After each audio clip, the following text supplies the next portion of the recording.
Hello, ladies, gents, and non-binary fellows to Aegis Esports Week 5. I'm Rory B, and alongside me today is Monte Cristo. We have some cracking matches lined up for you today. EU Farmers versus the Seraphine Fan Club, Rune Terra Pals versus Hopium Card Gamers, and to round off the night, we have Mayo Bandits versus the Big Flex Gamers. But Monty, how are you doing today, most importantly? All right, Rory. How are you doing though?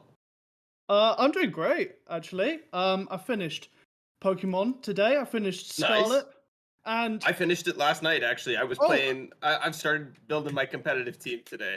I'm just oh, working on completing the amazing! Pokédex so I can get some shinies. Yeah, Fun. and it's really good, and it runs straight into the question that I had ready for you. This season started with three champions being released: Vayne, Varus, and Seraphine.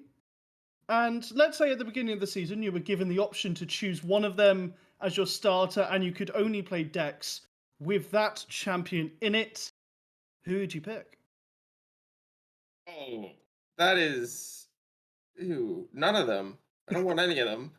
Well, you got to. It's a sun and moon moment. Oh, okay. Um. I guess it's got to be Varus. The cultist package Got to just be is Varus. at least very interesting from a deck building perspective, and we've seen a lot of players put it to great use back in Worlds and in today's sets. I'm sure we'll see it put to great use as well. And I might get a lot of flack for this because I'd actually go with Seraphine. Okay, Just because you wouldn't get bored because she works in every region. that's true. At The least for the first 2 weeks before the patch and the nerfs came. but But yeah, the I'm cultists are actually their own region, man. yeah, Varus has his own region. Like, but Seraphine has random cards as a region. true. You're So, right. even though people might not like her, I picked the girl on the Goblin Glider for my starter.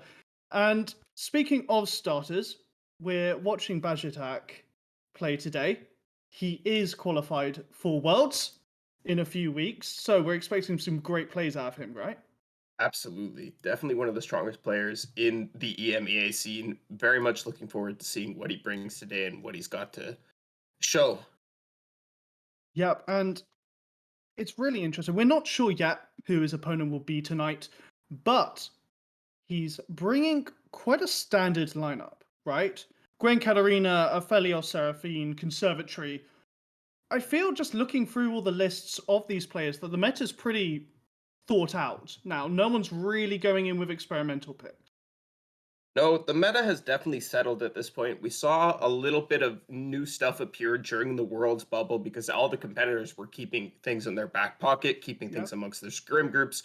But now Worlds regionals have all completed. Everything's out on the table. All the cards are laid flat. And we're seeing everybody bring out what they think is best. Yeah, literally. I don't know if people are keeping their counters secret, I right? think Till it's they're in a over, more right? important spot. Worlds, the next stage of Worlds is going to be played on an entirely new patch, which they're going to have Mm, pre-access to. So at this point, the meta is very much settled. We saw no changes with the bug patch on this week, last week when we yeah. saw the gauntlets introduced. Unfortunately, this isn't a Foundations week. We Oh, Riot that might have would brought it to be. Gauntlet, but AE didn't bring it to Aegis. So Uh, maybe we'll see something like that in the next season. I think that might be an interesting addition, but for today, it is just going to be very much standard meta decks, what we've seen for the last couple weeks across worlds, and now again, both in the Americas last week as well, I'm sure, and what we'll see across all the groups today. Yeah, and taking a sneak peek at some of the decks that will be in our first series, I want to highlight Void from EU Farmers Master Yukama because, well, I just said the meta's pretty sought out, but this was always an underlier after Master Yi got his buffs, and So I really haven't seen it.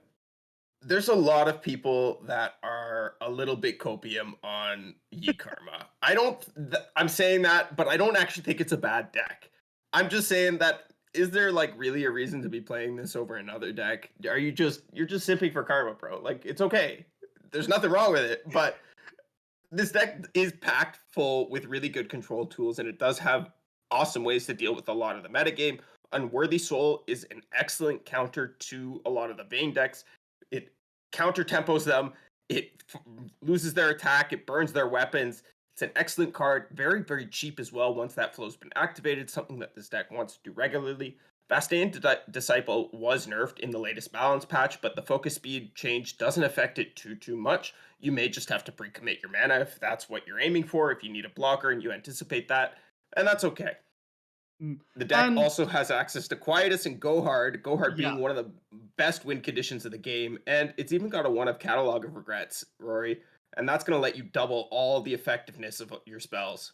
yeah, and guarantees flow for your Master Yi, basically, because you get that regenerated spell back into your hand. Now, Scattered Pod is a bit interesting to me because usually you only run one type of slow speed card in a go hard deck with Scattered Pod. But here you could accidentally pull a Quietus when you're really searching for a pack your bags, and that could be game losing. I don't think they're too worried about it. The overall power level of all the slow speed spells in this deck, even the Ruination in there as well, Yeah, is very, very high. And I think they anticipate by the time they're playing this scattered pod, they're going to be able to have played out one or two go hards, meaning that there will be more of those in the deck than any other spell. Usually, you're going to want to keep Quietus in your early game to help you deal with early game from the opponent, meaning that it's not going to be in your deck in the later stages of the game as well. yeah, yeah, definitely a good point. Now, I want to move over to a completely different deck. It's your standard conservatory, but here Misfortunes replaced Katarina, and I personally love it. Her 3 HP means most of the meta removal does not touch her. She needs 2 spells to sink into her to remove, and it's just another reliable conservatory proc. I'm a big fan of it as well. I think Misfortune providing AoE ping to set up your Ravenous Flocks is fantastic. It's just one more skill unit for your conservatories. It can be repeatedly procced over multiple turns. It's just overall a very good card that can be problematic for your opponent to deal with. In a deck like this, they may not necessarily go after it aggressively, meaning that Mm, you'll often see it at 3 out of 4, and maybe sometimes it will sneak out and be that extra little bit that helps you end the game. If you're able to stack it with a T-Bulk, well, maybe they're now forced into removing this MF that's about to flip, and your T-Bulk's going to get through, not eating their major removal tools instead. It's a very, very powerful one of in a deck like this, and I'm a huge fan of it. My own team played a copy as well when we ran a very similar build. And I really like seeing the return of Riptide Rex. This card was kind of pushed to the wayside in a lot of Bilgewater Conservatory builds, I'd say, a few seasons ago, because people were like, 8 mana is too hard to get to. We can't really proc the plunder that efficiently on turn 8. But no, Bajatak thinks it's fine as a 2 of. I can drop one of the Zap Sprayfins, because usually you run 3. And yeah, I can get to that late game and answer any control matchups that are causing me a lot of issues. Yeah, I like the Riptide Rex a lot. I'm a big fan of it. I think this deck does kind of struggle to close out the game sometimes, and Rex helps you answer that. Also works well in conjunction with Misfortune, just means that you have to have only her on the field at level 8 and the attack, or on turn 8, rather. Mm. Played too much Pokemon, I guess. And the attack token, of course, to be able to activate the Rex. And yeah, he just helps you close out. He's a big finisher. The other thing I really like about this deck is that it's running 4 points of draw between the Whispered Words, the Eye of Nakakabaros, and then, of course, the Zaps, Raise Friend, and the Pool Shark on top of that, just And to the give Twisted you a little Fate. bit of extra boost. Of course, the Twisted Fate as well. He's very, very versatile card. Gives you a lot of answers, even to aggressive decks. To Gwen, stuns are very, Mm. very powerful against the Gwen deck. Not a lot of other things can help prevent those big power plays. Mm. So I think And this deck is well poised, and I'm excited to see Baj pilot it today. yeah, well, as long as it doesn't get banned out, as long as Yeah, uh, his opponent isn't worried about the Misfortune and the Rex coming out and just blowing their board out of the water.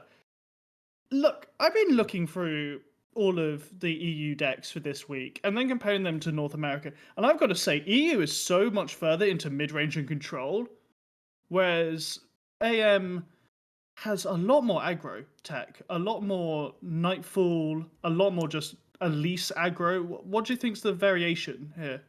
Is it just Nightfall. culture? Yeah, Nightfall. I have seen Are you her. talking about the Diana Leona? Because No, that's not Nightfall.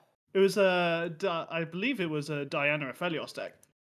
Oh, that would still be like a control deck most likely. Mm, Um, I don't know. I think the meta is very much in a mid-range heavy meta. We have kind of the big pillars of the metagame are Vayne. The elusive deck I think is very, very strong. And then Red Gwen is again, once again, very, very strong. The Foyer being a very big power tool that came out recently and kind of pushed that deck up.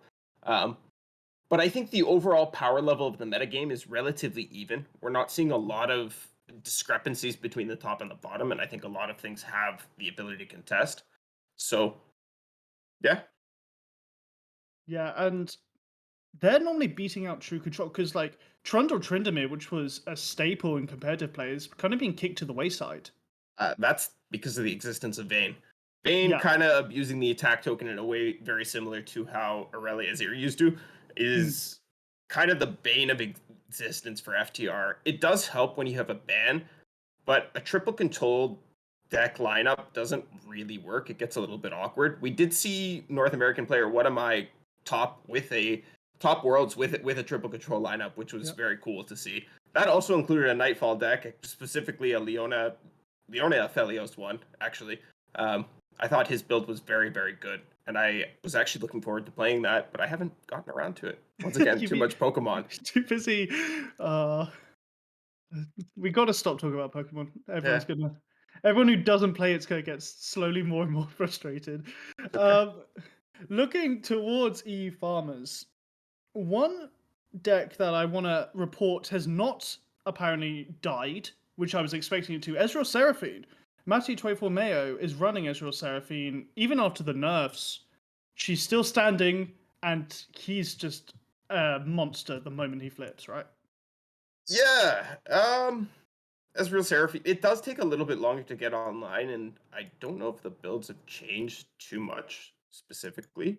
They're Uh, running a lot more one-offs. yeah, I Uh, think they'd had to go that way just to get her online at about the same time. mm, But they can afford to do that because there are so many equivalent cards in the game at this point in time. Um, I have seen most people that are still playing this move over to a Bandle City version, and I'm curious to see. I'm just opening up the list here. No, this is still the Noxus list. yeah, Interesting. yeah, and the Noxus list just gives access to some of the best one-drop spells. Oh, That's really absolutely. why Seraphine has settled in Noxus for now. Is just Flock and even Blade's Edge Mhm. just put in so much work. Yeah, for sure. The one thing I'm sad about with the Seraphine nerf is that it killed Seraphine Echo. I can't play that deck anymore. There's just not enough random spells. Oh well, Echo has even been kicked to the wayside with his pal Zillion. Now just being replaced by Jinx, who I Yeah. see. Yeah, I saw some of that in the world regional qualifiers as well. That play Mm. had It was it was interesting. it was interesting. There was something left to be desired. Yeah, and we saw it first. I think the first few days it was being brewed, it was played in week 4 Ooh. of this tournament, and it didn't really. You weren't wondering why Jinx was there, to be honest.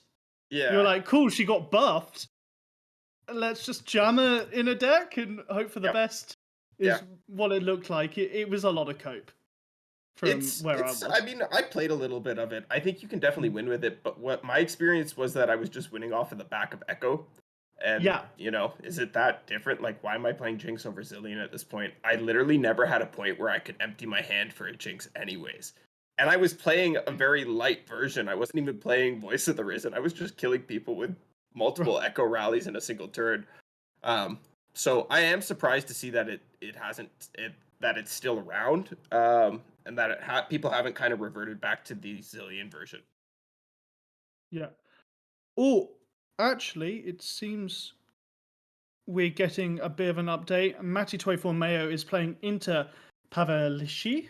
I believe that's how you pronounce the name. And speaking of that player, I want to point out Kaiser's also back. I've barely seen any Kaiser since her Yeah, nerfs, but she's always really been strong after the nerfs anyway. People just kind of got bored of her a because little bit. the decks played the same every match. Is at least what I was standing, that's what it seemed like. It fell down to about 51% win rate, so it wasn't the best for hard climbing, but seemed really good.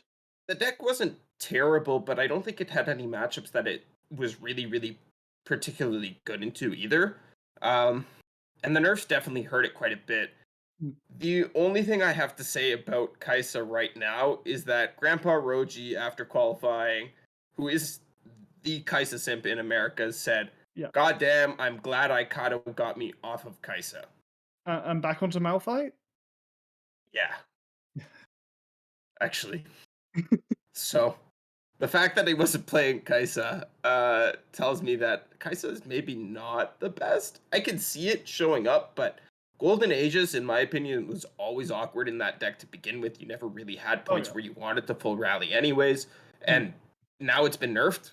Heedless Resurrection, very, very strong, of course, but I don't know. Again, it gets awkward. Laurent Yeah, Duelist is an interesting addition to the deck, though. That's something I'm very keen to see how it works out. yeah, and Hourglass. I keep wanting to call it Zonia's because I play so much League, but Hourglass is doing really well. Even after the nerfs, sure it got hit to 3 mana, but as long as you play around that mana point, you're still fine because you can still bait it out. I actually haven't seen that card at all since it's been nerfed. A little bit until ES6, but maybe as a one Hmm. of. That's it. Right. I just feel like being in the pits of silver and you being high elo just means we're having very different opponents. I think so. It seems that way.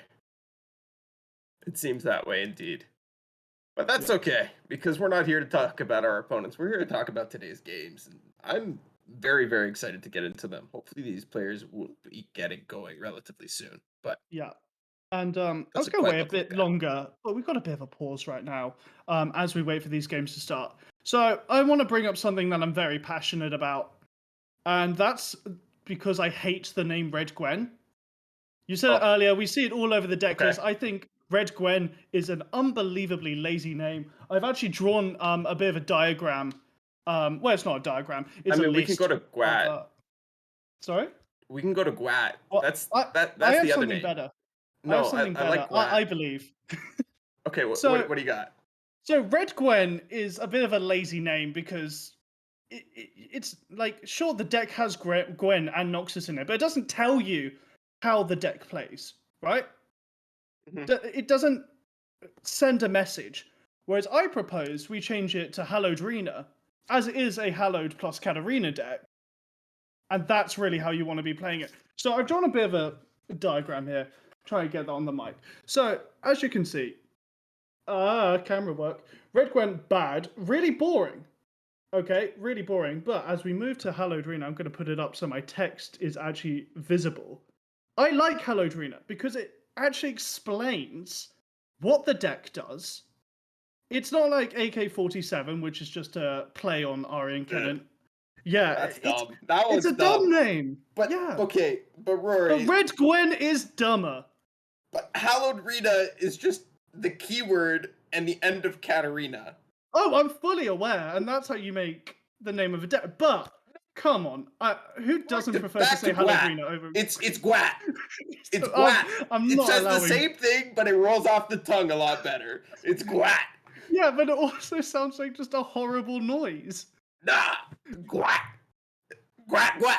It's the sound that the deck makes when it kills you with all the hallowed procs, but Oh that's my okay. We days. do have our matchup up on the screen here. It looks like it's gonna be Bajatak up against Broken Korokoro. And now let's talk a little bit about bans here. I gotta take a second to think about this because I have no idea looking at it. Yeah, so Conservatory is really suffering into the likes of Vayne. You'd be surprised because they have access to Flock, but Damacy is just managing to tank out all this Noxian damage from the spells and is managing to steal wins in the mid game. Same for Aphelios and Seraphine. When you have these backline engines that you really want to keep alive, dropping these high HP and attack challenger units and constantly rallying makes them the scariest deck that I think Bajatak wants to ban away. So I'm actually expecting Baj to ban the Seraphine deck. Right. Why? Why do you think you were talking about the Bandle So City variant earlier? So let's talk a bit more my about that. actually, okay, this is the Victor version, which means that it's the Glorious Evo list. So maybe Yeah, not, maybe yeah. not, maybe not.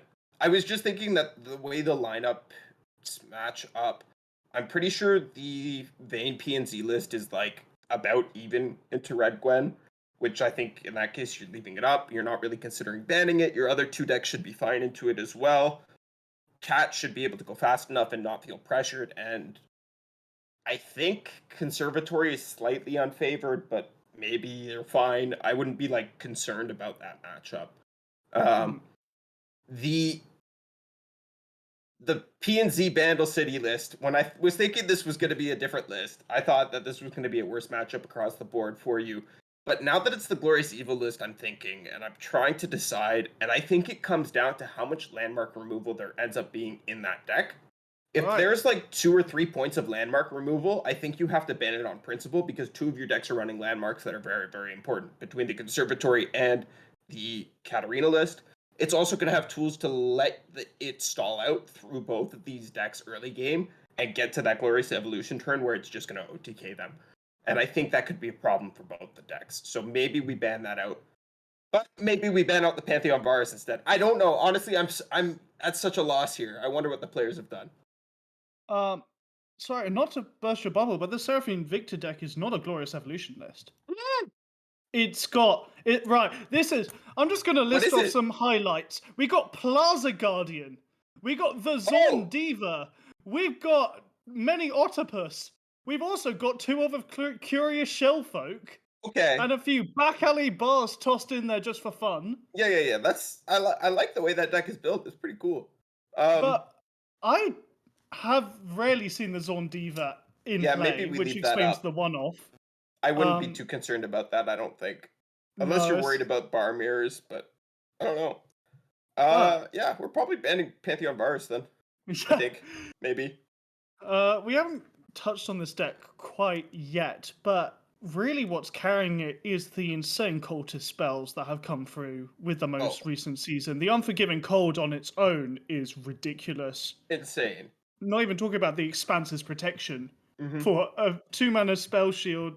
It's amazing. Why would you ever run Bastion again? Oh, Bastion is Bastion permanent these days? I don't even Bastion is remember. permanent, but it's also four Yeah. mana, so True. True, true, true. But, I'd say, I don't know, 80% of the situations you're fine with just having Spell Shield as a reply instead of preemptively doing it. you'd play Bastion when you want 4 spell shields. That's when you play Bastion. Right. Yeah. Or when you're playing Seraphine and you just need to diversify. Because you're in 3 regions, obviously. Because Singleton. That Oh, right, format's of coming course. back. Singleton Gauntlet. Yeah, Yeah.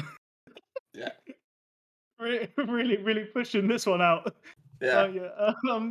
So they're still deciding the decks. This conservatory deck, I see it having a lot of success Honestly, it's a little into bit weak. I don't know. We in we played it. My own team played it. We have you felt it was tried a it? little bit weak. We did. We Okay. did. I think it's okay. Like I think it's solid. I think it can have really good hands and I think it can be played very well and I think Baj is a lot better than I am, so I wouldn't be surprised to see him pilot a lot better than I did and find a lot more success with it than I did. I by no means think the deck is bad. I just think it's a little bit weaker than everything else. It's Yeah, it's really reliant on getting that Tibok into Rex finisher. Kind of always Because felt that way about the deck though. yeah, if you're not drawing that, you're just dead drawing, I don't know, 1-2 cost spells in the late game when you're really fishing for something, and then you're in a lot of trouble. Hmm. Well, we're seeing the Winding Light decks still surviving even after the nerf, which really justifies the initial nerf when people were going, "This card's gonna die." No, it's still fine. No, Really, it I want didn't it need unnerfed. overwhelm. I want it Yes, unnerfed. Bring it really? back. Yes. So You many only decks want to played it see. before. Now only one deck plays it. I've seen it in like 2 decks. I don't know. I want it back. I like big, powerful finisher cards for this game. It's a real problem with the game that there aren't enough of them. It like remember back to Rising Tides Day, and Rex was so huge because he was one of the biggest, most powerful finisher cards in the game. These days, he's kind of underwhelming. You need to combo him with Tibalt. You need a perfect setup for him. You still need to get them like really, really down with a really aggressive early game. A lot of things need to go right for Rex to show his strength. But something like the Winding Light showed its strength immediately and kind of set a new overall power level for the game, which I'm okay with at this stage in the game's life. If we had the Right. Winding Light back, we may have been able to see things contest this Red Gwen in the most recent metagame a lot better. Maybe we'd have seen a purple Gwen. That could have been really cool. That would have been scary because a hallowed goat hitting face is surprisingly terrifying to me to think about. It is, Just isn't it? generating those. Yeah, it's especially with access to spell shield and such. Mhm. So your Gwen's just not dying ever. Um, Gwen, look. So I did a bit of deep diving onto the stats for Gwen at the moment, and out of the whole metagame, her worst deck has a 52% win rate. Her best deck has a 56%. She's so good when paired with not only Noxus, but I've seen some Demacia brews coming through with Vayne, which was really interesting. People toyed around with the Demacia stuff, but it ended up being underwhelming at the end of the day, I think. Yeah, It's not necessarily bad, it's just subpar. I do think that this current brew of Red Gwen is the best, one of the best decks we've seen. I thought we agreed we weren't calling him Red Gwen anymore. You, It slips. It's Gwat. you got to commit to the name you proposed at least. All right, all right, all right, all right. Gwat, gwat, gwat, gwat, gwat, gwat, gwat, gwat, gwat. Okay, and these players are really thinking about their bans. I'll give them They're that. taking their sweet time. Um, I thought there was a timer, but Me it, too. Maybe they it, remade. yeah, that could possibly be it. Oh, there we go. As the conservatory has been banned away, Wow, I would be they so happy if I was Baj. yeah. I'd be Honestly, I over get to the play the two decks that moon. I like that are good. I would be real happy with this outcome, I think. Yeah, and also that means we might get some Shellfolk madness Hmm. as the Victor Seraphim Bandle City deck gets through. Uh, I Exciting don't stuff, Rory. I don't remember seeing Plaza Guardian main decked in a competition like this since the transposition, pre-nerfed transposition, Uh-huh. where you could get, oh my god, the 9 cost P&Z cards that obliterates the top 5 cards on your deck. I can't remember her name right now. Karina Oh, Varaza. yep, Karina. Yep. Since that combo was in, so I'm over the moon to finally see some Plaza Guardian action. Now, you're saying Baj has won this ban phase, right? I think so. I definitely I think agree that's with a you. pretty easy call. Mm. Now, what do they pick first? Because Vayne Doesn't matter. Fiora. Sorry? It literally doesn't matter. It is Well, mathematically incorrect to do anything other than flip a coin. okay. Okay. Explain the stats. Why? Why do you think I this? Or I why is don't this understand. I fact? don't. I don't. No, you're expecting way too much of me here, Rory. Okay, I I'm don't sorry. Yeah. understand the math. I just know that there is math that proves this, and I trust the Okay. people that have told me this. Okay. They're You far seen better than I am and far more competitive. the Uh, brain boxes on Twitter write their post, and then you read the TLDR. no, the gist of it is that it's game theory optimal because if you do anything other than flip a coin, you become predictable. And if you're Oh, predictable, they can okay. counter Q you. Is kind of it's like a mind game thing. There are technically situations where you have a correct Q order. In a case where both of your decks are favored against both of their decks, you generally want to play in a specific, like, it doesn't really matter because you're still going to go the either way. But if one of your decks is slightly more favored into both of their decks than the other one of your deck, you may want to play it first. Um, because it'll get through one of the harder like, I don't know. There's some niche scenarios where pick order does matter, but on the whole, you want to flip a coin and don't care. Okay. So coin flipping, push to the side. Broken Kokoro bringing two quite underplayed archetypes into this week. Could this be practicing? Could this be home brews, or do you think Broken Cocoa is like these are the best decks to answer the current metagame? Two underplayed archetypes. What's the second? Um, well, just yeah, you're right. Vayne Quinn Fiora isn't very underplayed, but it's only got about I don't know 2,000 games compared to 8,000 on every other deck. Whether I that's mean, Halloween or Aphelios. Vayne Vayne Quinn has been like it's been played since the patch. Basically, it started as Vayne Fiora, it morphed into Vayne Quinn Fiora. It went back and forth between the champions, but it had a pretty good presence at Worlds. It's been around. I don't know that I would call it rare or uncommon even. Perhaps it hasn't had as much of a ladder showing. I don't know. I haven't played much ladder this season, to be honest. I think Right. I generally think stats are kind of wishy washy. I think this season in particular, ladder stats are very wishy washy, and I wouldn't trust them whatsoever for my stats if I was looking at them to be competitive. Um, I know most worlds qualified players generally think that they are a guideline at best. I think Okay. they observe them to like get an idea of what might be correct, and then they go and test everything themselves because they think, oh, if this matchup really is even half as good as this, it's worth it. Let's see. And Yeah. yeah, and then they go from there. But I myself would not be trusting stats at this point in time. Okay. Very fair. So let's chat a bit about how these decks are looking to win into their opponents. So this Seraphine Victor into the Seraphine Victor Aphelios, what are you expecting the early game to look like? Right? Just both of them sitting back, letting their engines do their thing, or are you expecting this Bandor City deck to come online a bit earlier and push for turn 6, turn 7 victories?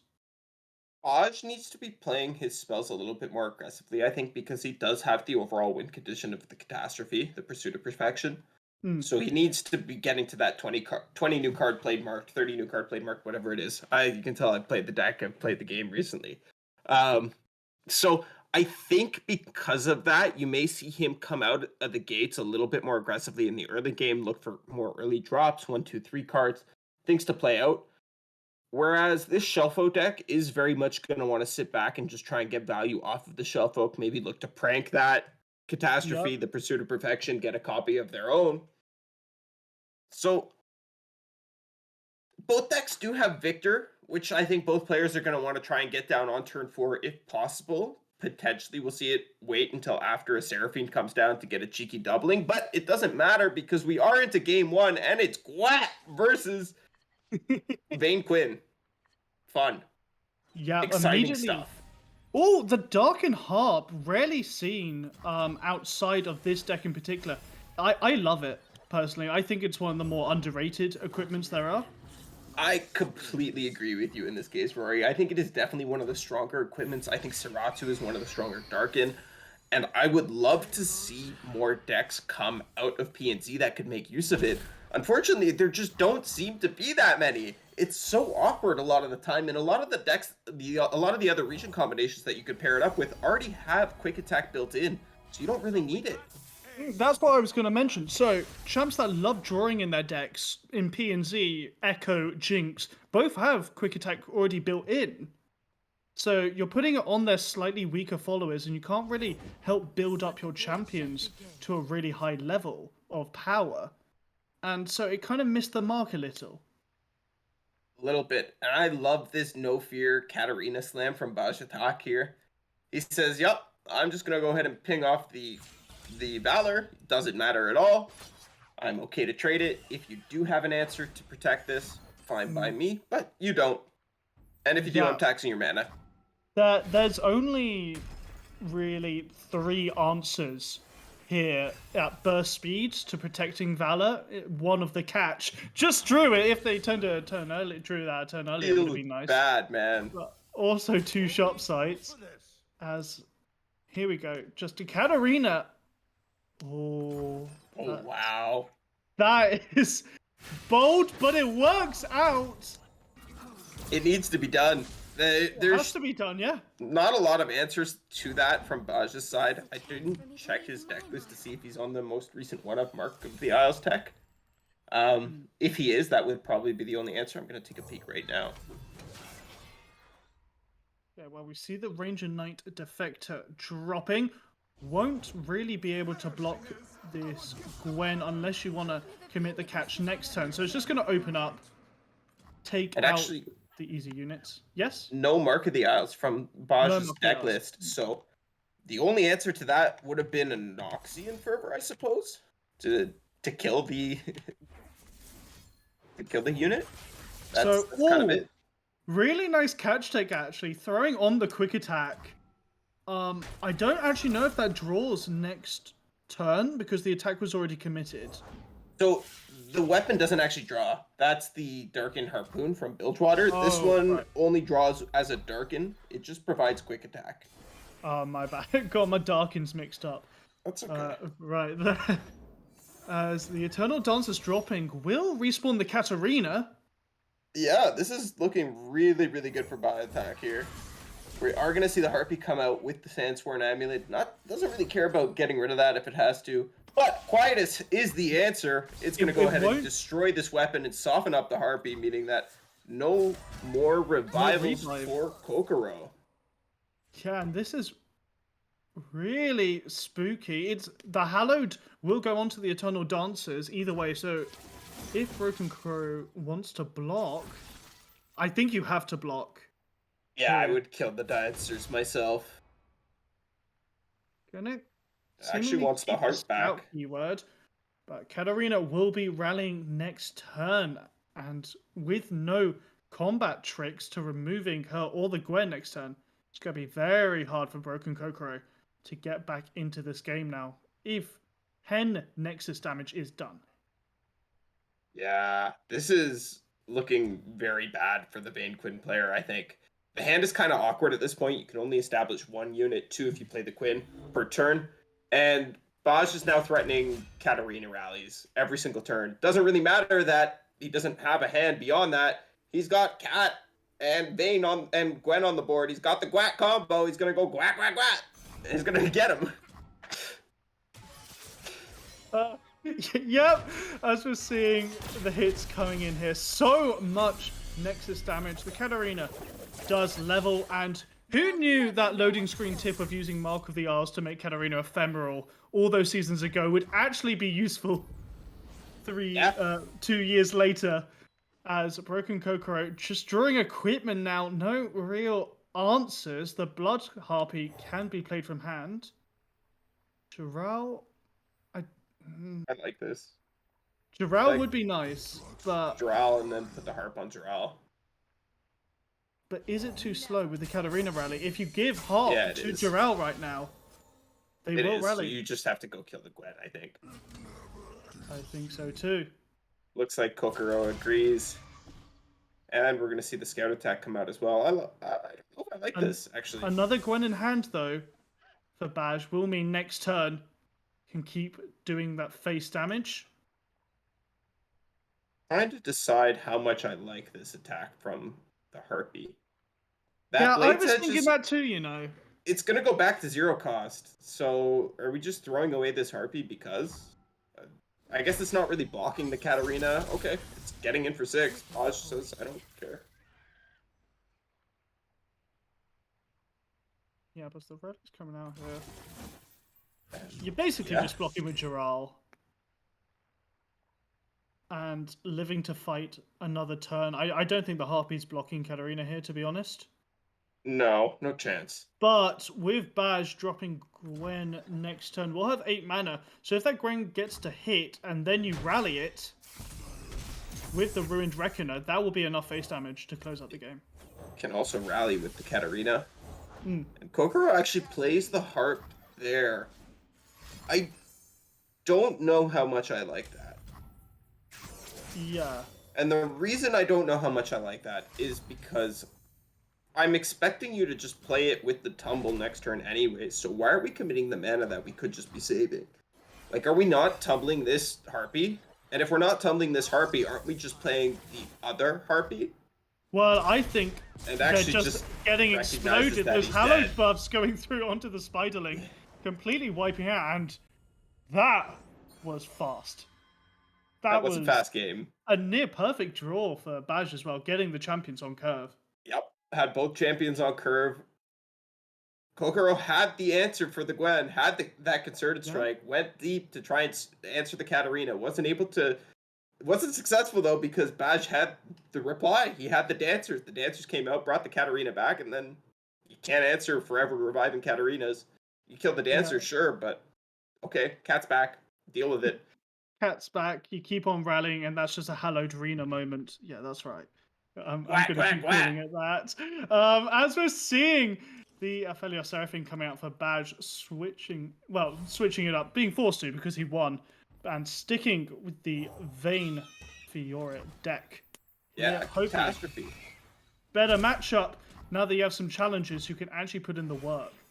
I don't even know if this is a better matchup. It is a bit of a better hand though. Yeah, especially with that Piltover Castaway, you'll be able to make really good use of the fish fight. Yeah, hopefully. You'll Hopefully. hope, anyways.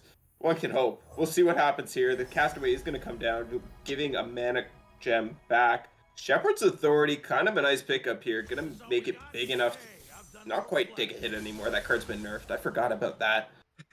Still, 5 damage is a lot of damage to threaten on turn 3. Yeah, I have a feeling. Oh, not playing Reggie. I didn't know if Badge was thinking I'll just have Reggie as a blocker so I don't take 5 to face. Interesting. Just going to go ahead and trade off the goat. I like this. I really like it. As Eats the attack token, lets you put down the Aphelios with tempo. Yeah. I like this. But what I was going to say is now you delay your fish fight by a turn, which could create a few more angles to play with. Oh, just, yeah, open. Yep, Abusing that gets the- can't gets the block from the attack. Serpent Authority. Why not? Fortunately, this is going to bite Baj because we do see the double fish fight in the head side of Kokoro, so he can just go ahead and throw both of them out if he wants. Or just one. I mean, doesn't really need to do anything more than that. What? I hate that. Huh. I hate that so much. Why did we do that?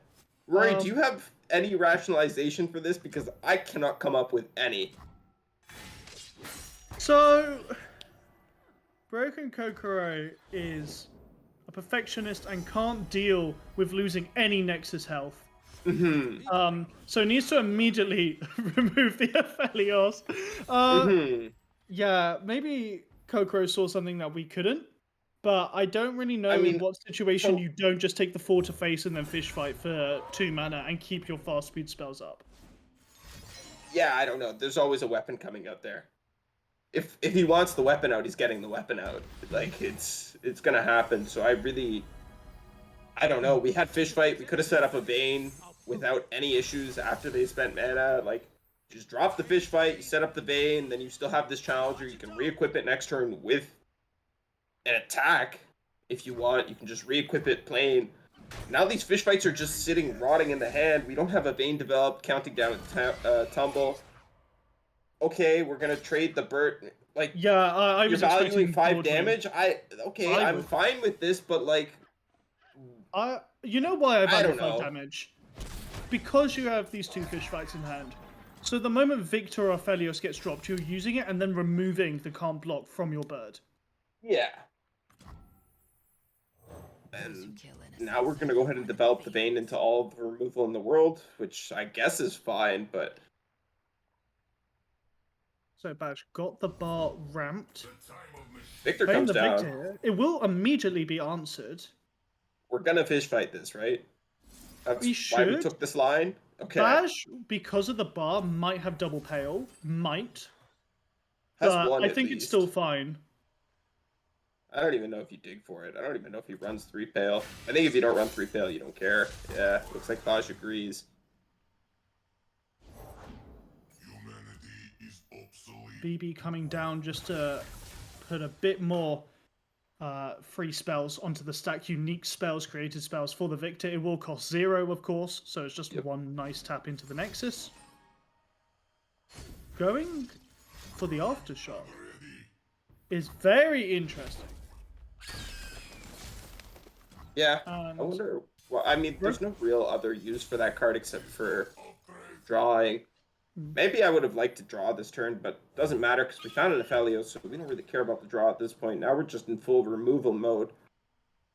If you're Yeah, Baj that's attack, you're just staying alive. Like the Bee Gees. yeah, yep. Just gonna be stuck in those created spells. That Sunburst immediately there to answer the Vayne if she ever gets close to leveling. The Rocket Barrage, that RNG from the bar creating that and Yeah. doing dividends here. Sure, you could commit the shop site, but it's rough if you do. Especially with 3 mana, Budge Attack could have so many additional spells to throw on the pile as well. I don't hate it, to be honest. A lot of Baj's answers are slow speed. He showed him reluctance to use But fast speed answers, so you can make a good read that he doesn't have any. One of these spells has been created off of the Pharaoh's Financier earlier, and you're going to get the attack token immediately after this. If you can pressure him into removing this bot, that's pretty good for you, I think. It's also going to let you attack with the Bane as well. And hell, this thing was going to die anyways, so may as well get some more value out of it. very fair point. And with this attack being Actually, committed, the bird doesn't have Challenger. okay. I, I again, I don't know if I agree with this. Oh, the bird Just doesn't have deciding, Challenger. You're right. yeah, just deciding Nexus health or Nexus damage is more important than keeping this Vayne alive. And now Broken Kokoro, yeah, using the fish fight, a little greedy from Baj, but I understand the thought behind it. He needed to get a unit down. Yeah, The Aphelios was definitely the right call. especially I when you have that just, Nightfall trigger. It's just yeah, it's unfortunate, right? Because you saw Kokoro use the concerted strike earlier in the game when he had a perfect opportunity to use a fish fight, and then you saw him play the second one. It turned out that sandbagging those two fish fights ended up being really good. It was really, really good because Baj suddenly had to read that, okay, there's no more removal in his hand. Why is he doing this one when he could do the other? He obviously doesn't have it, right? And it maybe mind game Baj a little bit into being a little reckless with his champions. Of course, he couldn't get that much more value out of it with the hands being the way they were. Didn't have an opportunity to drop a weapon to get a second, so he's probably okay with the outcome, even though it is a little bit disappointing. Yeah, and he's even more happy that he's just tearing through Broken Kokoro's hand, can see 3 of the cards in there, so without units, Broken Kokoro is useless. Yeah. And won't be able to deal with any threats that are dropped by Baj, because they're all unit-based striking spells. And now Baj is just searching through his deck, trying to find answer. A time trick is really good here to finding your curve and your future plays. Yeah, Time Trick is fantastic pickup here, but Baj has to be Ooh. thrilled that there's been no answers from the side of Kokoro and that he's completely out of units at this point. Might not quite know it yet, but he will on the next turn when nothing's played. Ooh, that's an icky top deck. I mean, all the predict cards there were a bit icky. But another bar is I like the beautiful. skip, but that was a rough one to get. The bar is a really nice top deck, though. You're absolutely right on that one. That might bail Baj out of trouble here. Wasn't really finding anything useful. Yeah, immediately just going to remove another unit. And Broken Kokoro's in this tricky situation. Also breaks the equipment, but... Oh, no, it doesn't. Oh. No. No, it's not Obliterate. It's not Obliterate. Yeah. Yeah. Those are some pretty good pickups. Yeah, another Predict and There's Pursue the of Perfection. And Broken Kokoro has no answer to this in the deck at all. Doesn't matter even if he had a unit on board. Oh, that's it. It's game over. Yeah, Baj takes a very quick 2-0 against this Quinn Bane deck. Turns out Bane PNZ maybe not so strong as it should be, or as it used to be. Falling a little bit behind both the Catastrophe and Baj is... What was his first deck, Roy? I've forgotten. his first deck. Yeah. What, do you mean the Halodrina? Yeah, that was it. The Gwat. Yeah. Gwat. I'm so sorry if you guys have 2 more sets of this. I'm not. You guys are gonna enjoy the Gwat by the end of it if you're not already. Broken Kokoro deciding not to go with the Seraphim Victor for those 2 games. I'm curious because the Fiora Quinn didn't do well in game 1, and I don't really like it into PNZ Targon anyway because the unit removal is so good. Hmm. So it's a bit curious to me why Broken Kokoro didn't swap. Maybe it's a comfort thing. Could be. Could be that he just didn't care. Um, I don't know. I saw a lot of questionable plays in that set, at least plays that I couldn't rationalize. I don't know. I know in the Americas section, when it came down to it this last week, a lot of the sets just didn't matter whatsoever. Sure. So maybe they were just kind of half-assing it because it was completely irrelevant. I don't know. I'm not Well, gonna try and y- claim a player's doing that, but it is a possibility. that's fair enough. Broken Kokoro was leading his team. He was 7-2 in sets. Hmm. It's now 7-3, and I believe we don't have any information about the other two matches that were played. Unfortunately, just not right now. That was a very quick set, to be fair, so I'm not too surprised on that one. It was. I wonder if we're gonna be able to get into one of the other sets. We'll find out. Oh, we got the magical words of the producer. Oh, we may be able to get into Madi versus Pavlici. We're gonna see if we can hop into that set for you guys. Give production a moment to take a look and see if there's enough time left in that game for us to investigate.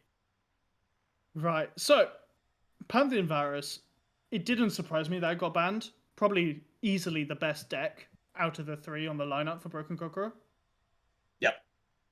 Yeah, Um, I was pretty happy with that ban. I think at the end of the day, once we worked out what that Vandal Seraphine deck was, um, the Pantheon Virus deck made the most sense. We talked about how strong the Cultist package was in the earlier part of this broadcast, and yeah, I mean it's clearly strong enough that it drew the ban. So yeah, and also Pantheon just when you have that many spell shields available and he gets massive, it's just a big issue, especially if you can manage to. I know they do run they run the equipment card, so they would be able to generate the rake. And if you manage to get Scout on the Pantheon, we all know how terrifying that is. yes, Scout is a little harder to come by without weapon masters these days, though. Can no longer be randomly generated as a keyword for the champion. It was removed from the pool. Victor can't get it either.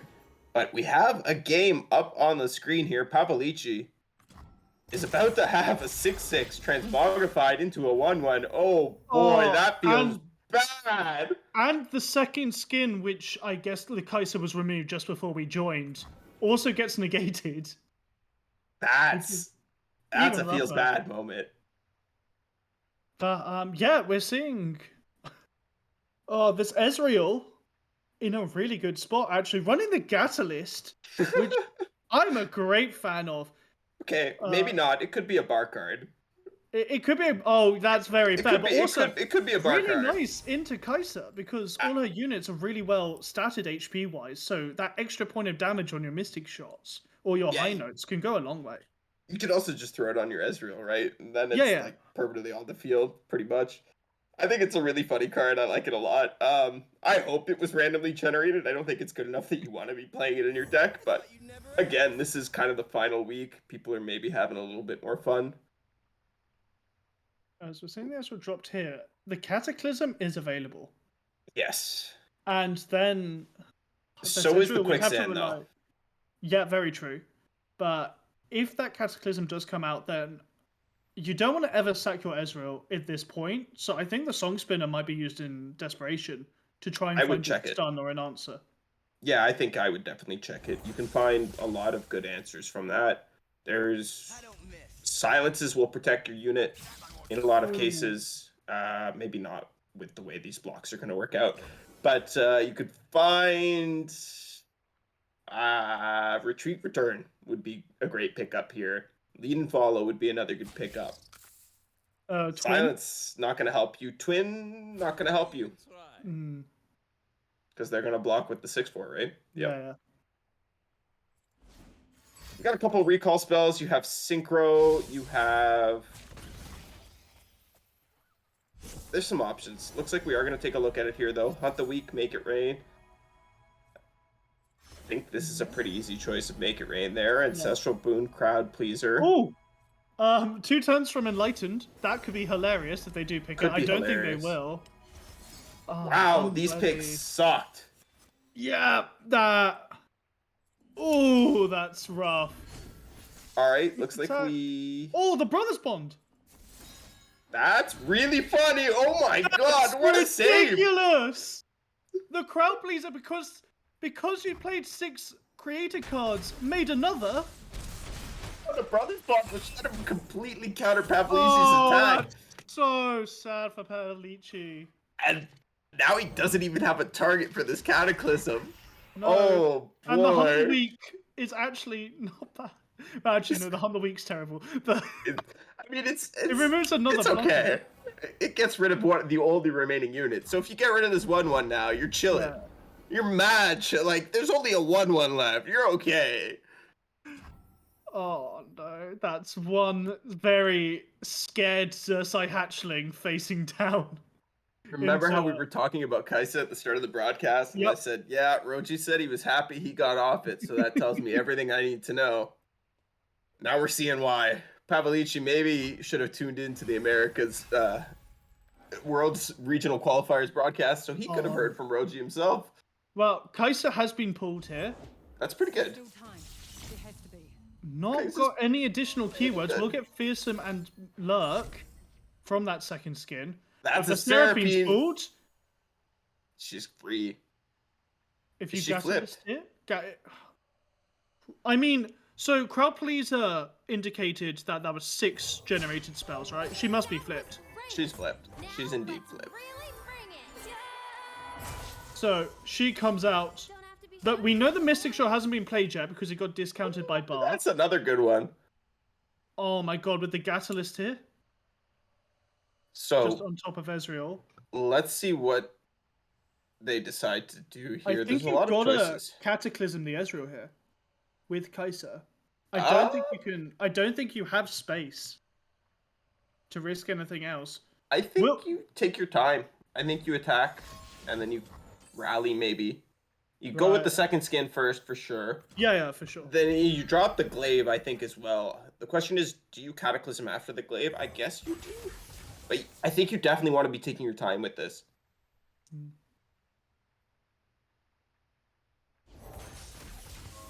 Swinging glaive comes out onto the Kaisa. I like that with the Catalyst Blade. Gives her a little bit more beefiness. I believe it attunes as well on attack. No, it creates a lucky find, so it's going to Oh, it creates a potentially lucky give her find, right. more keywords.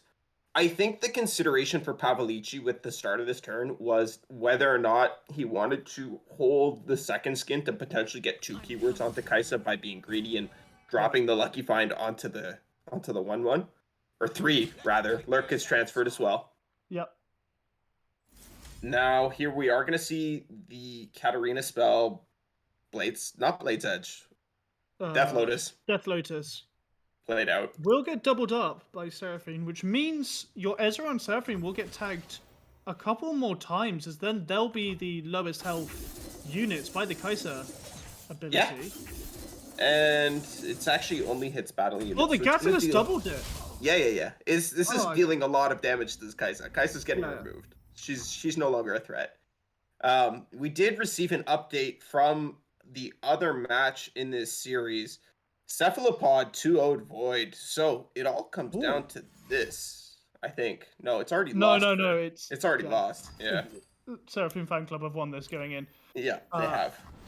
As the Mystic Shots are being committed onto the Kaiser, Pavlici just has nothing left in the tank And he FFs.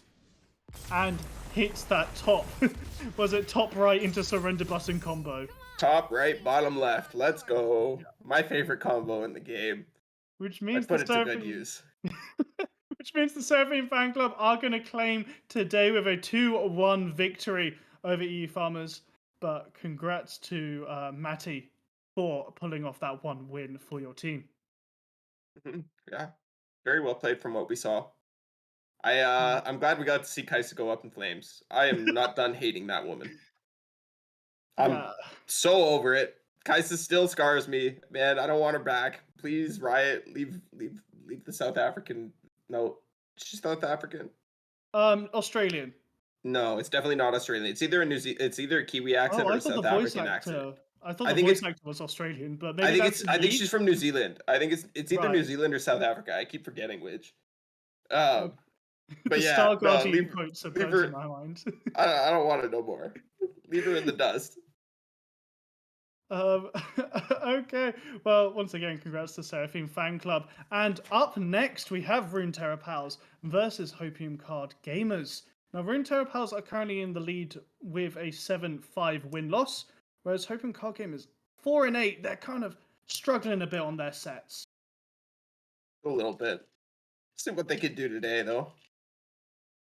And I believe we're going for a quick break.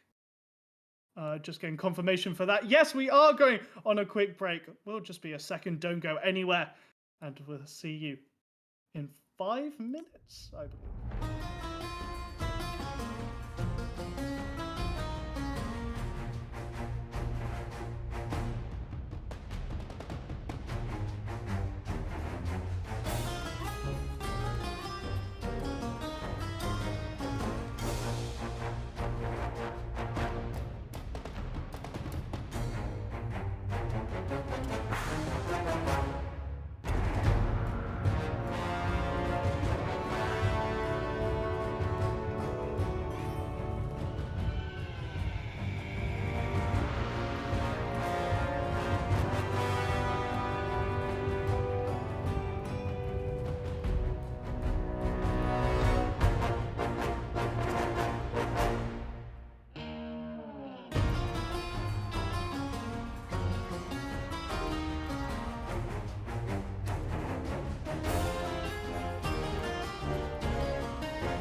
Welcome back, everybody. I'm still Rory B. That's still Monte Cristo, and this is still week 5 of Aegis Esports Legends of Runeterra tournament.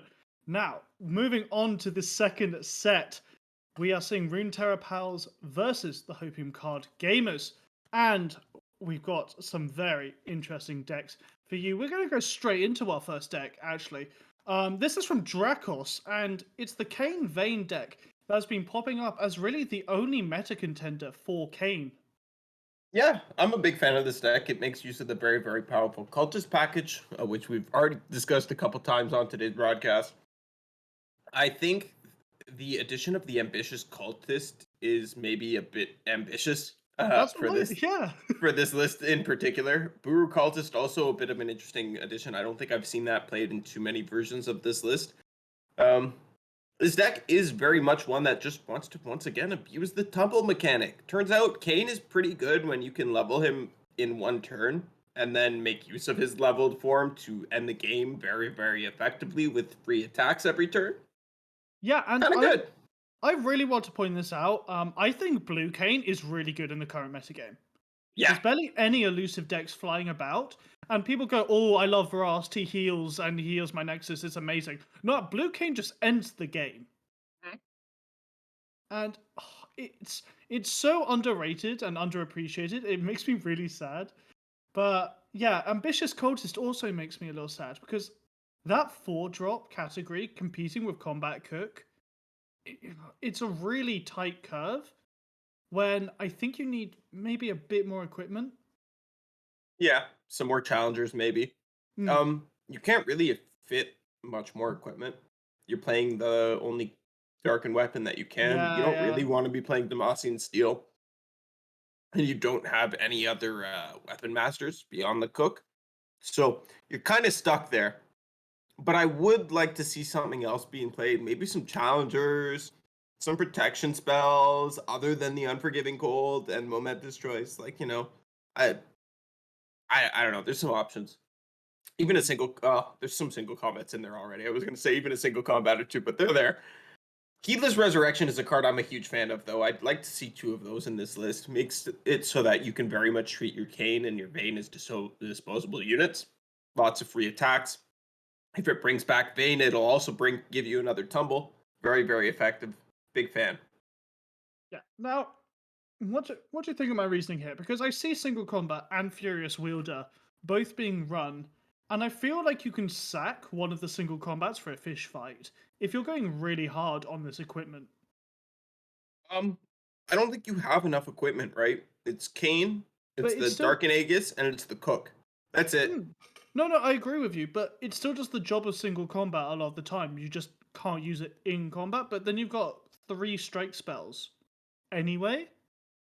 That I think you could get away with it, but clearly Dracos doesn't. You definitely could play a fish fight. I don't think it's bad.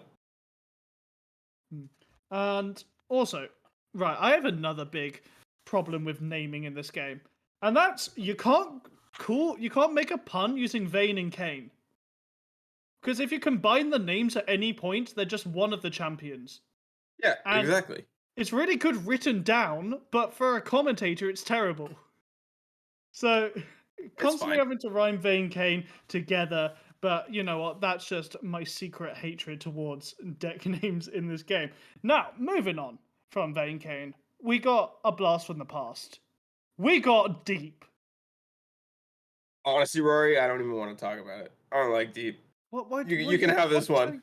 What don't you like about it? No, no. Explain why you don't like it. Sea Monster icky.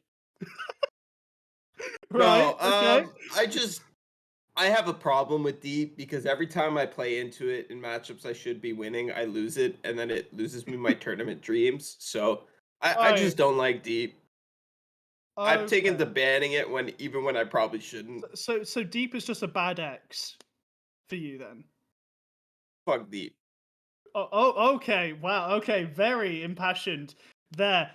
We are seeing the variation filling the Quietus because obviously we were talking about this on break. Quietus is just so useful currently that you put it in basically every Shadow Isles deck Yeah. All right. outside of maybe Zed Hecarim. To take my job a little bit seriously, Deep is actually not in the worst position right now. Mm, Um, it goes bigger than a lot of the control decks, and it gets there faster, meaning that you can mm, kind of just ramp up. Deep isn't your traditional big unit deck; it's more of a ramp deck yeah. in a weird way. Like the toss mechanic acts kind of similar to how ramping does, because you get to that turn 7 point, and then Nautilus comes down, and all your units are suddenly free, and you just slam out these huge, massive units. But it's very, very similar to something like Big Druid, if you've ever played Hearthstone or anything like that.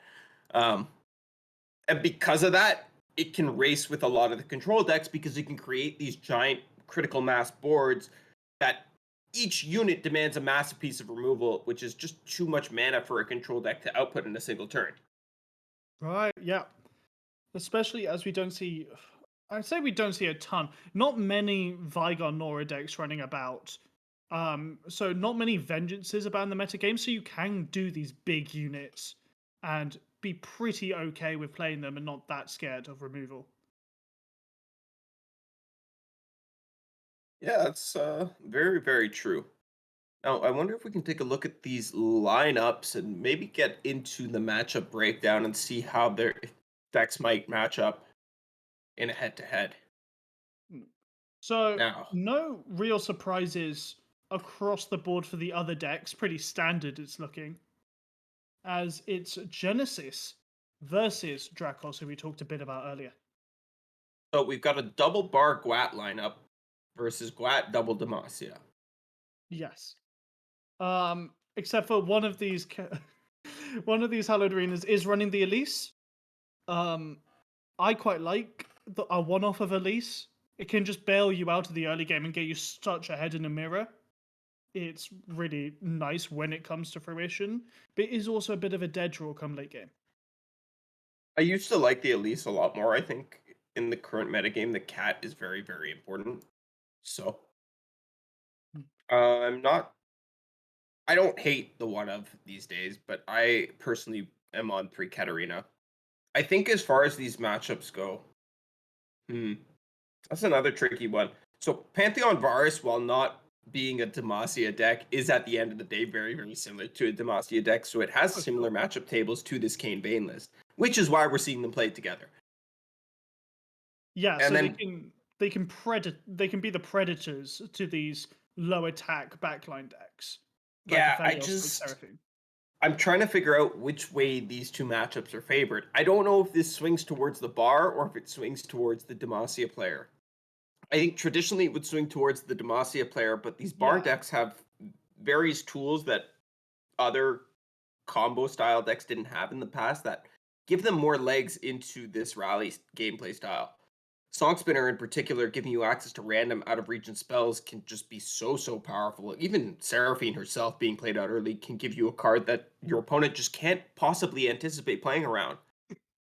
it's yeah. It reminds me of loosely. It reminds me of Bandor City days where they just generate free units and you have to then play around the units. This time, just with everything instead. Yeah, yeah, definitely. I have to be honest, Rory. I have no idea where bans are going to fall on this one, and I have no idea who's favored. Yeah, I'm completely out of my depth these days. I haven't touched the game in 3 weeks, so you we'll don't leave it to the admit that. players. You don't admit that. No, it's okay. It's okay. Well, They need to know why I don't know. I can't just be incompetent. well, it does pose the question: do we see this Gwen Katarina matchup in the mirror? I Because don't in know. theory, the Elise deck has advantage because it's slightly faster. They could In just gentleman's theory, agreement to ban it, right? they could, Like, yep. actually, I think in theory the Katarina is better because Katarina is more reliable as a rally target, and there's not really good ways of removing her. So having more Right. ready access to her means that you're going to win more often. Okay. Yeah. Yeah. Very fair point. So we haven't talked at all about this Shadow Isles variant of Seraphine Victor. No, we So haven't. no. So let's talk control. Right. Okay, How are you playing these control matchups into very high health decks like Kane Vayne, I'm where not. they all have 4 health or higher? You're not. No, no, I don't play control. You got me confused. You think it's some other caster? I don't. I don't play control decks. Okay. Well, if you could manage to put your mind into one of a control Okay, player, no, okay. You want me to theory crack? Okay, gotcha. I want Got, you, I want you to act, you want me to right? do my job, is what you're I want you to saying. I hear become you. a I hear you. control player. Yeah. So these aren't control decks; they're combo decks. This one I does can. run Glorious F though. You'll be happy to hear. That's interesting. That just means it's even more of a combo deck. Hmm. So this deck really just wants to stall out and get to the point in the game where it can play that Glorious Evolution and go for an OTK. It also wants to set up the bars to help enable that, and of course, the victor, if it can, to be able to grow him and turn him into a win condition and threat of its own. To do that, it's going to have to be able to draw into a lot of its early game removal at the right time, meaning in the opening hand, basically, or shortly after that opening hand. If it starts drawing dead, or if it has a very clunky opener, it's going to fall behind very quickly, and Vayne, Kane, or Pantheon Vars is going to be able to outpace it with units that simply are too big. Sure. Well, yeah, yeah. For someone who said he can't do support, can't not support, can't do control, I'd say that was a pretty damn good explanation. But we haven't talked about this Pantheon Varus game plan, and the Darkened Lodestone being included is quite surprising to me because I rarely Why? see. Yeah, well, What that's do the you thing, mean? right? Might be That's what? That's the no, whole no, no. reason this deck is played, Rory. Come on, I might be confusing it with another with another Varus deck. I'm bro. gonna be honest. The But lodestone is broken. Lodestone It's is so broken, broken. but Harazi's nuts. you didn't let me finish. As a two of, normally I see three Oh, of, but what? Ew, I hate instead, that. yes, thank you for letting me get to my point. Instead running a one of Eula to add either a guaranteed overwhelm to the Pantheon, to the Harazi, or maybe just a spell shield to your champions. I like Eula, but why? Where's our lodestone, bro? Like, come on. You're missing a lodestone.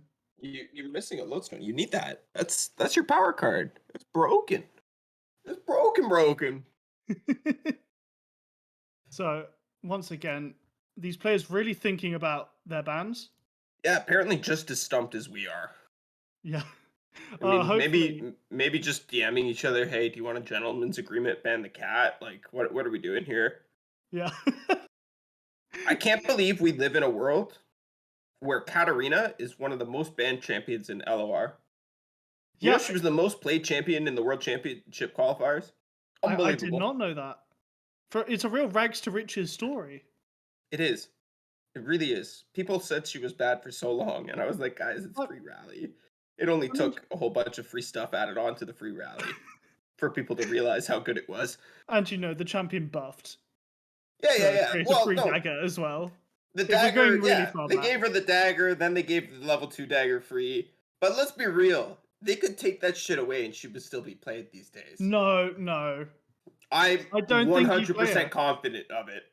Right. With the new cost of rally being 5, like Oh, that's the that's a new fair point, baseline level yeah. of rally. She is very playable these days. I think if you take the dagger away from her, Gwat hurts a lot, but it doesn't hurt so much that it's like no longer a deck. I think it's still very, very playable. Okay. Actually, they might want to nerf Katarina by removing the free dagger on level 2. Make it cost 1 again. Might not You be a think bad idea. that's the angle? Maybe. It is a lot of free value in one single champion. Hmm. Like the ping is quite a lot of power. Yeah, it is a lot, especially with the ability to go face as well. Yeah. It's why she saw so much play in conservatory decks, right? It's Yes. just that free generation of the spell. It's just really nice to be tagged onto a unit. You didn't really rally in conservatory as well. It really was just she creates a spell. She's a nice 3-drop. Well, she has games where she just completely takes over and wins. She does, but not that many, and that's why she's only a one of in those decks. There was a point where they were playing TF Katarina instead of Annie in the conservatory list. Oh really? Okay, that's interesting. I need to look more into that then because I haven't seen much of that variant in a while. Yeah, Okay, well, so obviously it's not present right now because yeah, Gwat is so prevalent, so there's no reason to put Katarina in a deck that's not. Wow. Hmm. Right. These bands, they're really thinking of them. Let's talk a bit about the standings then, right? So Runeterra Pals really looking for that number one top spot, currently 7-5 in the tournament right Nice. now. Whereas Go Hopium them. Card Gamers, it's a bit of a struggle. They're 4-8. They're on some hopium. It's okay. It's in the name. A little bit of Hopium, yeah, but there's only so much you can have. Where Crusty Geezers are the team above Hopium, and they're 7-6. So to tie, Crusty Geezers need to lose all their matches today, and Hopium needs to win them all. Winnable. Easy clap. Easy clap, right? Yeah. Easy clap winnable. Whereas if Runeterra Pals get all 3 wins, depending on Runeterra Exiled one's matches today, they could be tied or even in the top spot. I see. Well, let's hope they don't do it. Uh, what, are you a big REO fan? No, I'm just trying to be antagonistic. I thought it would be funny to play a bit for once. It's okay. I tried. It didn't work. We'll move on to the next one. Monte Cristo villain arc. Eh, hoping teams don't succeed just to spite them. just cuz. Right. Boy, these players do like to take their sweet time with deciding They're, on they're, bans. they're loving these bands. They're looking up every chart that See, is this imaginable. confuses me. Because, like, 9 times out of 10, I've looked at the decks the morning of after they've Yeah. released. I've looked at my decks. I've looked at my potential matchups. I've thought all of them through. Then when we finally do draft, I look at my matchups again and I go, all right, this is what I'm going to go. And the moment I get into ban phase, it's done. Maybe I just have the benefit of being the team captain, so I get to think a little bit more because I have my picks sorted out a little bit more in advance usually. Yeah, But yeah. who knows? Okay. Apparently, Genesis is thinking very hard. It's all coming down to him on what deck he's deciding. So, we don't know how much longer this will be. We might take a small couple of minute break just so Genesis can finish whatever is stopping him or needs a bit more thinking time. And then we'll get back into things. We'll see you in just a few minutes.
thank you for staying with us during that ban phase. And we've gotten news that both Halorina decks have been banned away. It was the gentleman's handshake, It was which the Gwat means, shake. It was the Gwat shake. Rory, if you're not going to right? say it, I'm going to say it. No, These no, people by all saved means. you. Dracros and Genesis, they saved you from me having to say Gwat every 5 seconds. And yet you're still managing. Gwat shake. Shake that Gwat. So, but we're most likely to see this Virus Pantheon getting picked up. I believe it's the strongest of the two decks, personally. So I'd be very surprised if it's not played in this set. But Yeah. I what think are, after what are you thinking about it confident with? more, I think Dracros is a little bit better positioned in this matchup. So I would expect to see both of his decks get through. Hmm. We'll And see though. as we're going into game one, we have the Pantheon Virus first picked, and of course the Aphelios Victor Vi. Trail of Evidence and Clump of Wumps in this list, really going after that catastrophe win condition very aggressively. Spell Thief is a card I love to see, huge fan of that. You can get some very powerful spells out of the Cultist package. Yeah, insanely powerful spells. Furious Wielder on its own is really nice. Well, it's also useless to you. You have no weapons. That's not true. You have the 3 cost. Are they playing the... Yeah, it's in the hand right now. What? You also have the Varus who can use Furious Wielder, which is Oh, really nice. you're talking about... I was talking about off the Spell Thief. Oh, apologies. Right. I was very confused. I was like, Furious Wielder's an awful steal. You don't want that. Yeah, sorry, It does my bad. nothing. I was very confused there. That's okay. Misheard you off that one, but anyway, we're seeing the GOAT matching up, going up to 4 with that gem. Not surprising, it means Dracos won't be able to Pale Cascade protect that Saga Seeker, but of course it will get the Fated buff this turn, so it will go up to 5 HP. Didn't really like that gem. I didn't see a point in it. It activated the Pale Cascade, but we didn't really need to play the Pale Cascade. I mean, it was like fine, but I was expecting to trade off this GOAT into an attack from Dracros. So I don't know that I would have wanted to waste the spell. Especially when there's a potential to top deck something like our Aphelios, which may need an activator. Fortunately, we still had one, and we do still have mana available to play a weapon. We can cycle to another one as well, because we high rolled up the spell we played and found a 0-cost card. So Genesis putting himself in a pretty decent position, but his Aphelios is going to go down if Dracros wants to use that Furious Wielder, which we were discussing so much a moment ago. Correctly, we were discussing the Calorum getting picked up. Going to be shooting at the Saga Seeker. Dracros actually doesn't have any protection. Can't proc this Fated. Oh!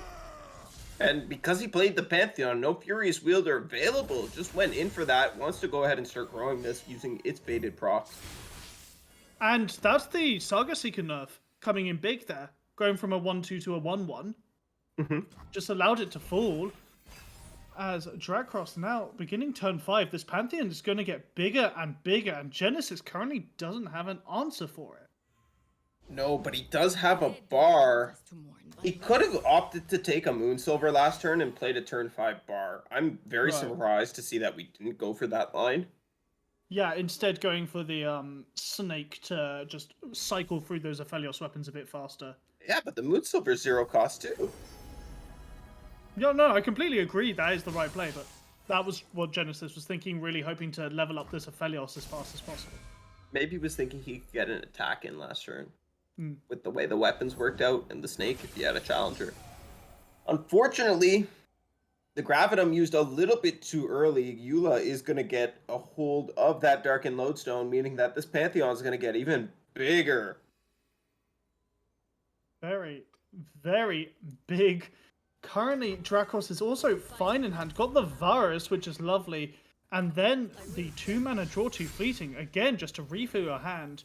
Genesis got a lot of spells, but you got to drop that bar next turn, which is going to be a massive chunk of your available mana.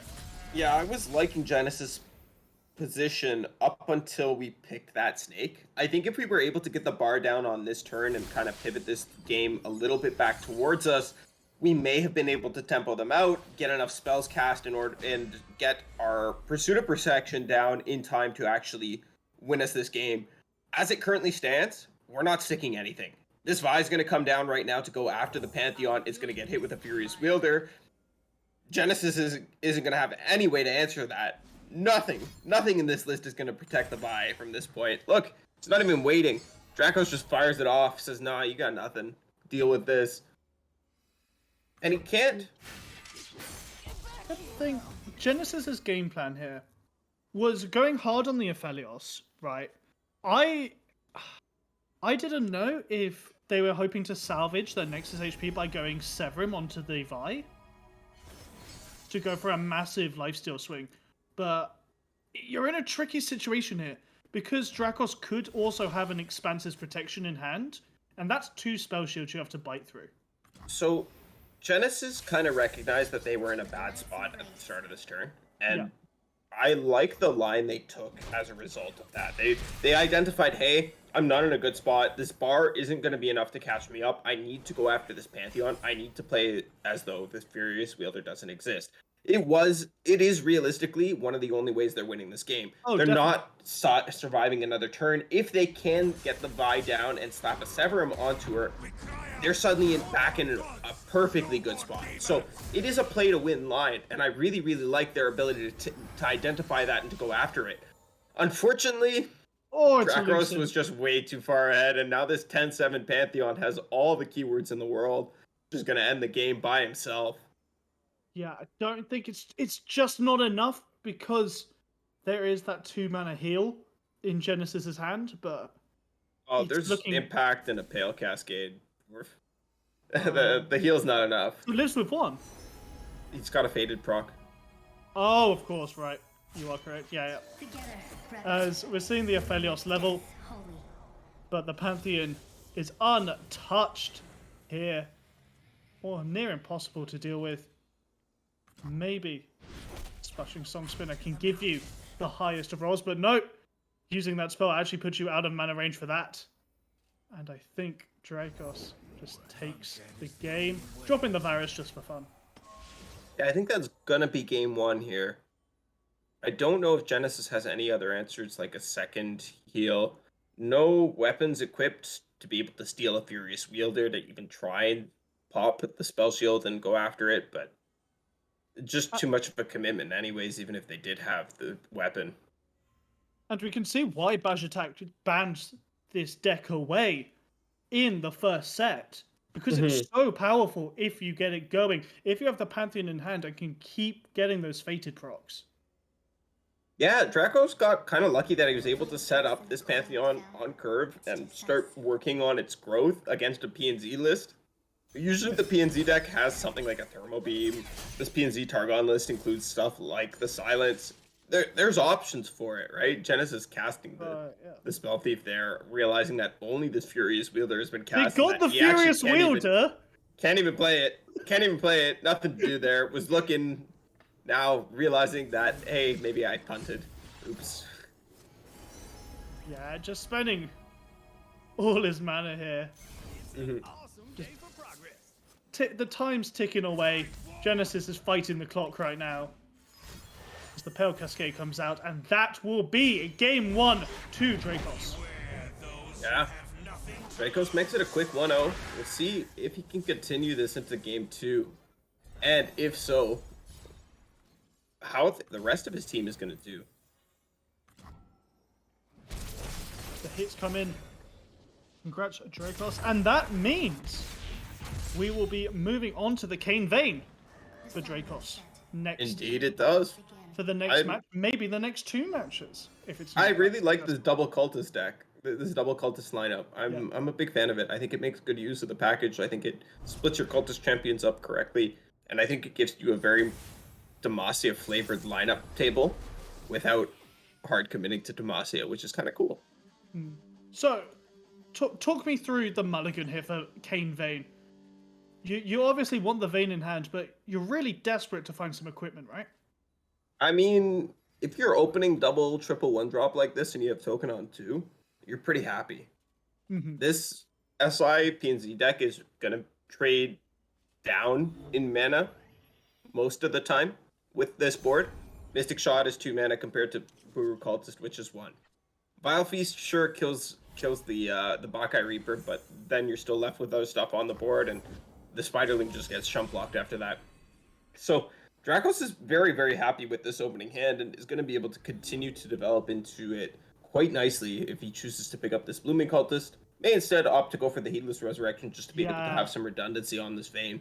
I We'll was see, thinking though. heedless here. I Not think I would finding skip. any equipment though. Oh, it's a skip. Yeah. I think I would skip myself. We'll see what he opts to do. It looks the like he did go Heedless. for the Heedless. Could have skipped and rolled into it anyways. That is always something that's potentially possible. Now, Genesis has the option to deal with both of these units, actually. Quietus and Vile Feast off the top means that this board is no threat to him.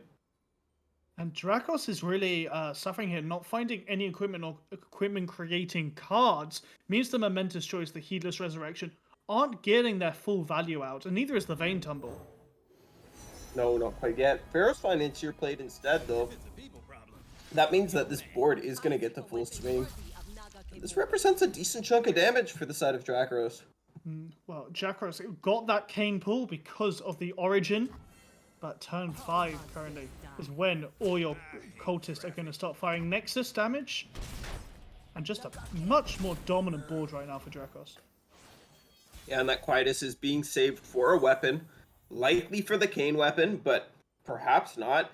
Kane, unlike Vars, can't be held hostage as effectively by destroying his weapon. If you destroy the Darkened Scythe and he gets his second attack off, his second strike off, he's still going to go back to hand and transform.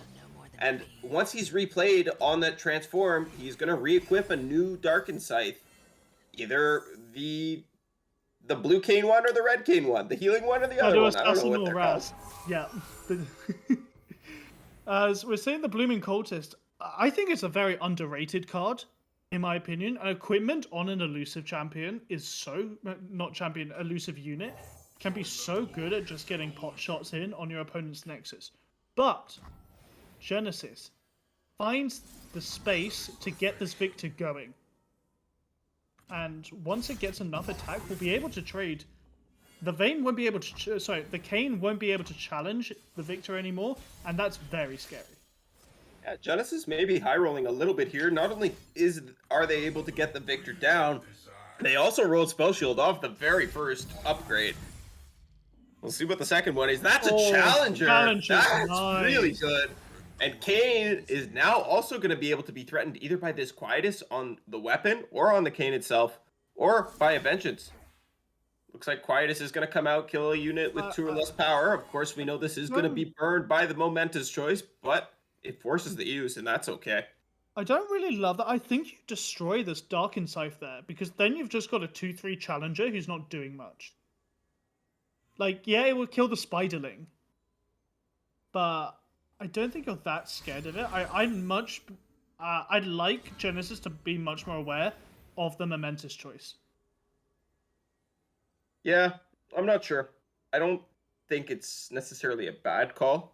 Like we said, using it to destroy the weapon is a little bit less effective against Kane. But it would have also meant that in this case, there was no weapon available for the tumble that's definitely set to come out on the following turn.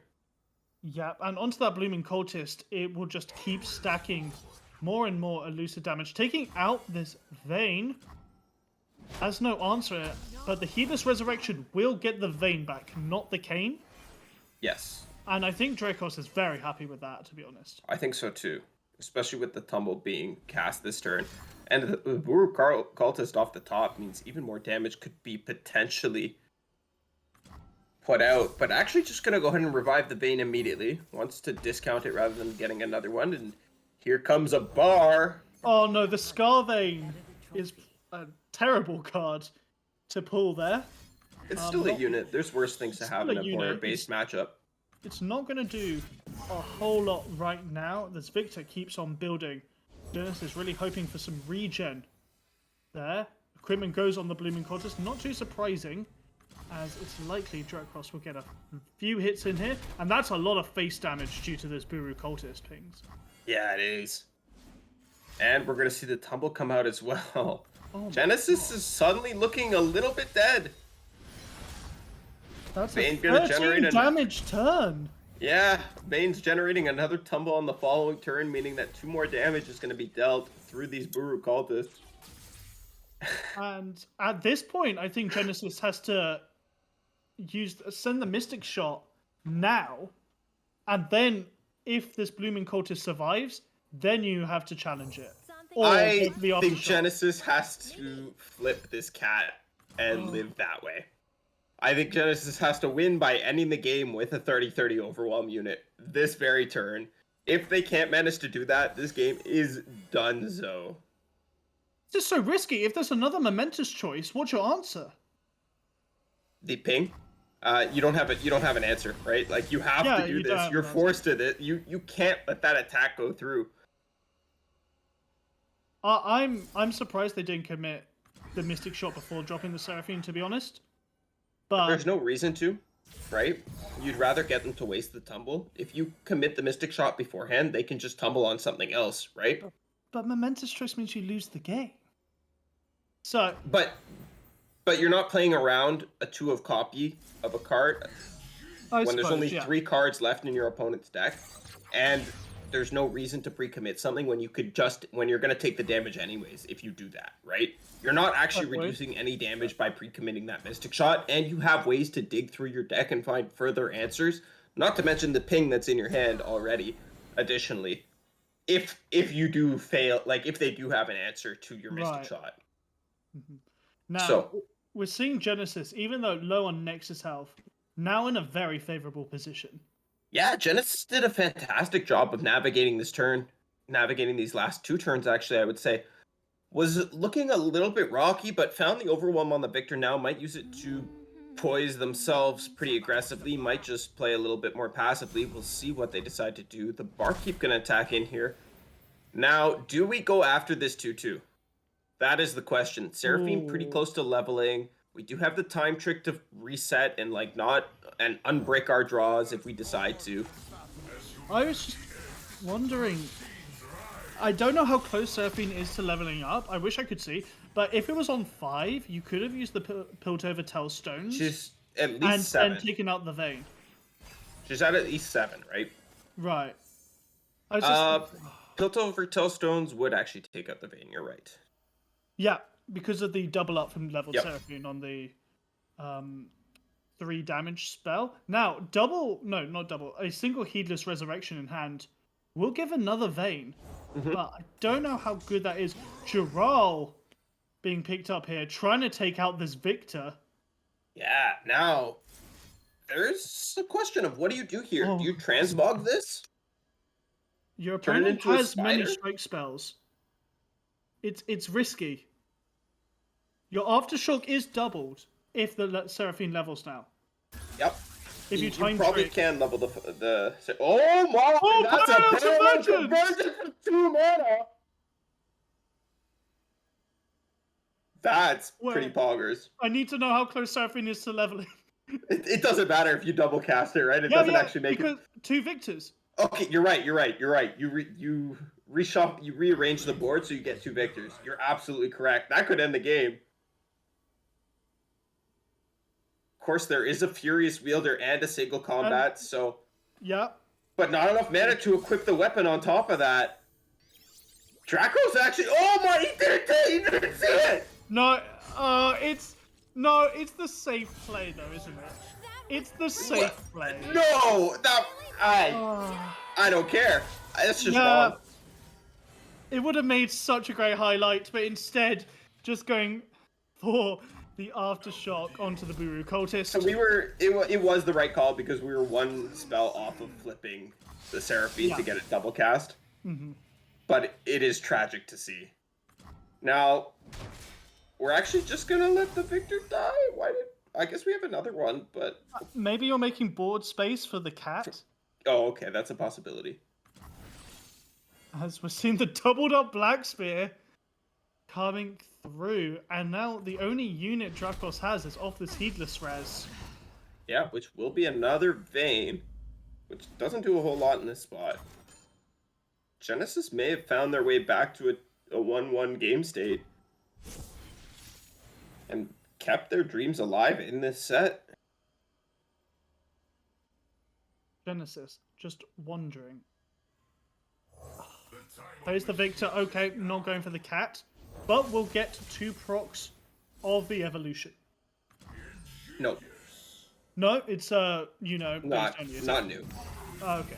It's not a new card. New cards are doubled. Existing cards that have Oh been no, played before. I thought the Hex Core upgrade you could use both. Oh no, you can't. It's tied it's to tied to the the champion. Same with Tom Kench's thing. Got you. Okay. No, some fumes and high note both ways to let us deal with this Vayne. Wouldn't be surprised at the Sump Fumes, yeah. Because of that Victor has created it.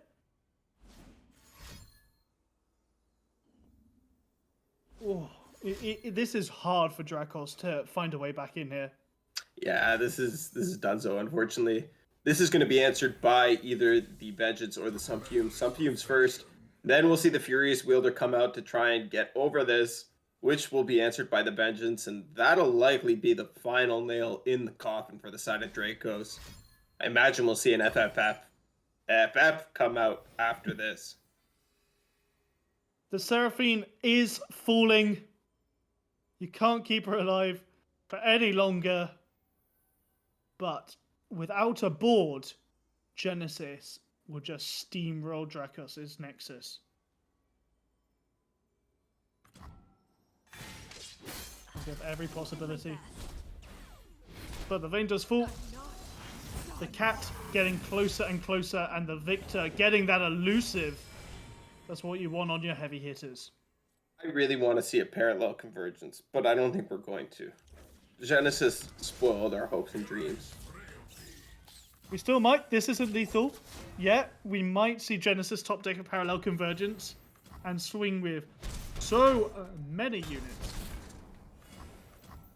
But that elusive Victor can't be blocked. And that. Oh! Your dreams have come true! As parallel convergence is pulled, we're going to see the whole gang get some elusives. Not elusives, ephemerals. As Genesis whacks it down. Does the Shen emote. That's the GG. We're going to a game 3, Rory. This is so funny. The barkeep makes more cards. I love it. What a great card to put into your deck. Fantastic outcome. And Genesis ties up the series 1-1. It does indeed. We will see the return of Aphelios Vaizoe. And Kane. And Kane. So that was a pun, by the way. If you couldn't tell. It's impossible to tell. This was my point earlier. Just say it with the right face. Then the viewers know. You just gotta give them the right face. Right, we do see the return of the Kane.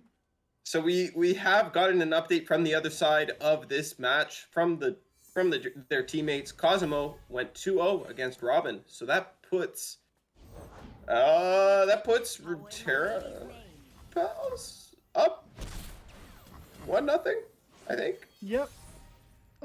Unless we found if Camillari won or lost, that does put them up 1-0. It also means Cosimo, I believe that's 9-0 for Cosimo. Damn, gaming. That's impressive. You know what else is impressive? This start from Drakos. He found the Buru Cultist with the tough Demacian Aegis. Thank you very much. There we go. It's the name of the show. Yep, with the Aegis. And that means that the GOAT isn't going to get to attack on turn 2. No gem means that this Aphelios, there we go, the words are coming to me just a little bit slowly today, isn't going to be able to be played on curve. And that's going to suck as well. Now, Genesis in a real awkward spot, trying to decide if maybe we should high note this 3-2 cultist, trying to decide if maybe we should block and high note the 3-3 cultist.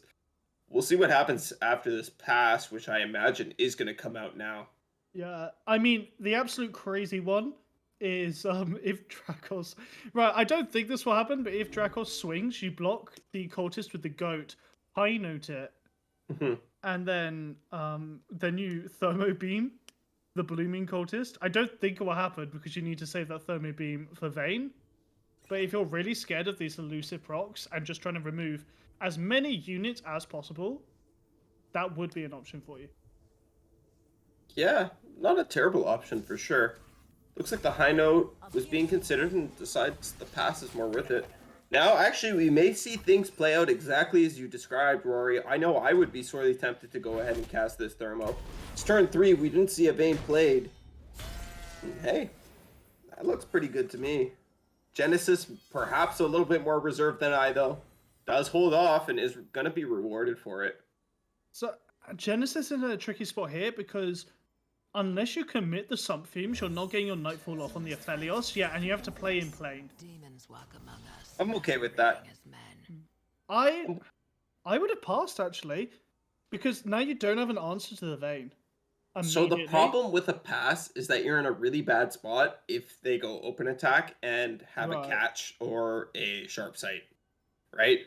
If they Sure, have any yeah. buff spell to prevent your Sump Fumes from killing that 3-1, it's suddenly a 4-1, a 4-2, and it's hitting you in the face for 5. That's a good chunk of your remaining HP. Plus, they've got this Vayne on this potential Vayne that could be coming out, or whatever other unit they could develop.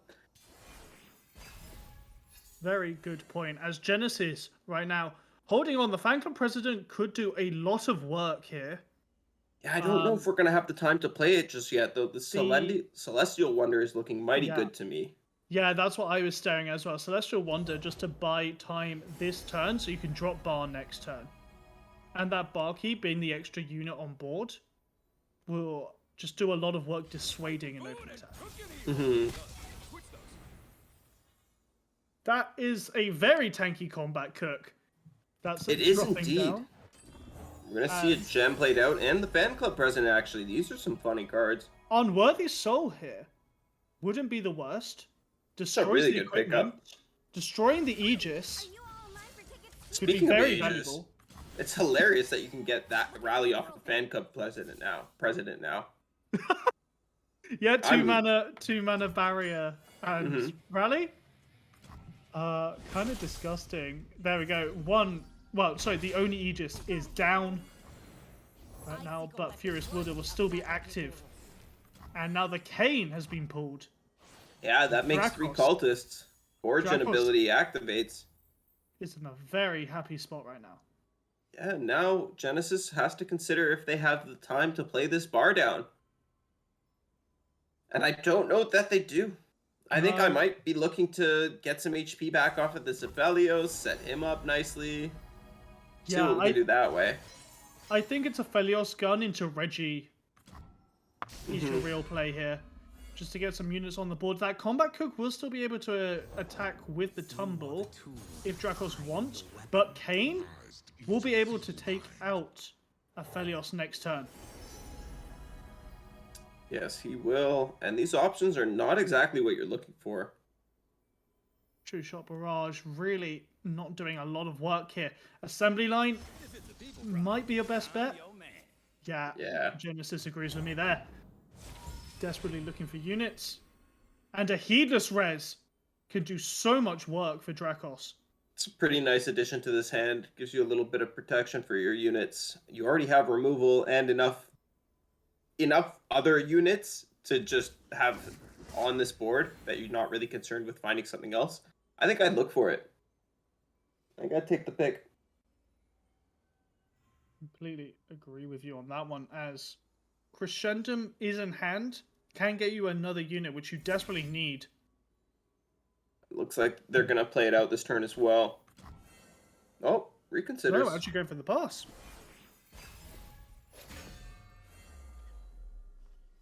Serve me, be still. Kane took your... Oh, boy. Kane grabs It's the time for my Aphelios. afternoon nap. We'll get the +1 attack from the Darkened Scythe. Actually deciding not to. Scared that... I hate this. Why are we doing this? Scared of Pale let's kill the Aphelios, please. Come on, bro. Yeah, little interesting on that one. I But mean, it's fine. it's a massive swing for Dracos either way. We have Furious Wielder. We have Concerted Strike. We You have got ways Tumble. of dealing with this. And Kane will likely level this turn through Tumble or Concerted or Furious Wielder. Mm-hmm. Now we'll see how Genesis decides to block. Says, "Yep, give me that vein." Yeah, just And trading out the vein. this is gonna end poorly for them because we do see the Unforgiving Cold on the side of Dracos. Oh, oh, we'll get doubled. Negate. And then Celestial Wonder by Genesis might be the reply.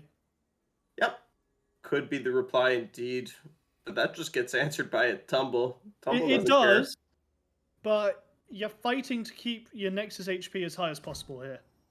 Definitely. Oh, actually, just lets it through. And this doesn't surprise me too much. I'm not. We have the Heedless sure. Resurrection, so we can actually get a couple free attacks in here if we wanted to. Bar comes down. And with the Heedless Res, it's going to reduce Tumble to 0.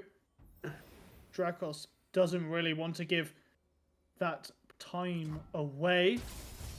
I'm passing Cryo. So, going to swing here. Or perhaps No, the Shadow Assassin. it's Shadow, right? Yeah, I think so. I think you want to go Shadow in this spot for sure. So, Dracos will likely just Furious Wielder here. Yeah. Some fumes get negated because Kane is recalled. And then we see, is Dracos a fan of the Assassin or the big overwhelm in Rust? I'm with you. I think Shadow Assassin is the better choice in this spot. You really want to be aggressively trying to end this game, and the Elusive's going to let you do that a little bit better than Rast. Your HP is also full, so you're not really concerned about healing back up whatsoever. Looks like Dracos disagrees. Dracos doesn't care, really. Maybe too much that. of a league player. Will be a little tankier, gets that +1/+1 to his health every time he attacks. So maybe scared of getting burned down a little by Genesis. But I think you're in such a power position that you can be a little risky. Yeah, I think it was a pretty easy blue pin. I'm not going to lie to you, Rory. It just threatens to end the game all that much faster, and you know you're going to just be able to continuously create tumbles. You haven't seen any hard removal come up from the side of Genesis, and you know that most of their hand is RNG or created cards. And you can generally wager that there's not too much removal from there. If it was going to come out, it would have come out preventing stuff already. So yeah. I would have liked to see the blue game come out. At the end of the day, it's not going to be too much of a difference. Wrath's still going to be quite the threat. Still going to continue to grow turn after turn with these rallies, with these tumbles, and going to ensure that our HP is never threatened. Well, with the favorable position Dracos is in here, if he were to take this second game, that would put Runeterra Palace 2-0 up in that set today. And it would rest on Camillari versus Daga to see if that's a 3-0 or a 2-1 set. As Genesis just thinking what they're going to go for this play. Belios feels like your only real answer here, trying to get those Gravitums out, negate some attacks from this Rust. Yeah, Genesis really taking up all the time in their turn to consider how they want to play this out. If they need to try and threaten something a little bit more aggressive, if they can go more passively, what mana points they need to keep up. In the end, opts just to go ahead and play the Green Blade duel. I imagine we'll see the Poros played out afterwards and some form of damage be threatened here. Unfortunately, it's going to be a little bit too late for all of it. Yeah, Dracos not wanting to waste that Celestial Wonder there on the massive Kane hit. Go use it next turn. But if Aphelios is dropped here, a Concerted Strike would be an immediate answer, you've got to feel. So I think the line is this. Then we find this finds Veteran Investigator, drawing us into Catastrophe, which is within range of being played. And that's the only way Dracos wins in this spot. And even then, they don't win because we see that they have Given cold. the Unforgiving Cold, of course. I mean, Genesis wins, but Dracos is sitting very comfortable here. It's Esmus. So Genesis will be able to put a bit of elusive damage on the board so the game doesn't end with Dracos having 20 HP. But it's probably... Oh, it will. / it is too little, too late. You'll never see us coming. It'll end with Dracos at 20 HP. He's going to heal up off the Rast. Heals 2 from Rust, if I'm not wrong. Yo, you're right. As the attacks come in, Genesis looking for that final fight. How do I survive next turn? The Aphelios most likely going for that Gravitum. As darkness falls, the moon No, actually going for Calibrum, removing Analyzed. the Buru Cultist. Yeah. Guarantees to save you some damage. But we'll be able to return it? Which, how do you even play around that? You don't? The Because answer is you why- don't, yeah? Why is it in your opponent's hand right now? It shouldn't be. just us. And the Ambitious Cultist finally seeing value. Yeah, you know, I was talking down on that card at the start of today's broadcast, but it's shown up pretty huge in this game. Really I damn. say as it saves a 1-drop that is doing basically nothing to this board state. Genesis scratching his head. How did you get an Ionia card in this? But he's had enough random cards of his own. It's time Yeah, for the karma. I would say this is a pretty safe top right, bottom left moment. We'll see if Genesis agrees or if he decides to play it out.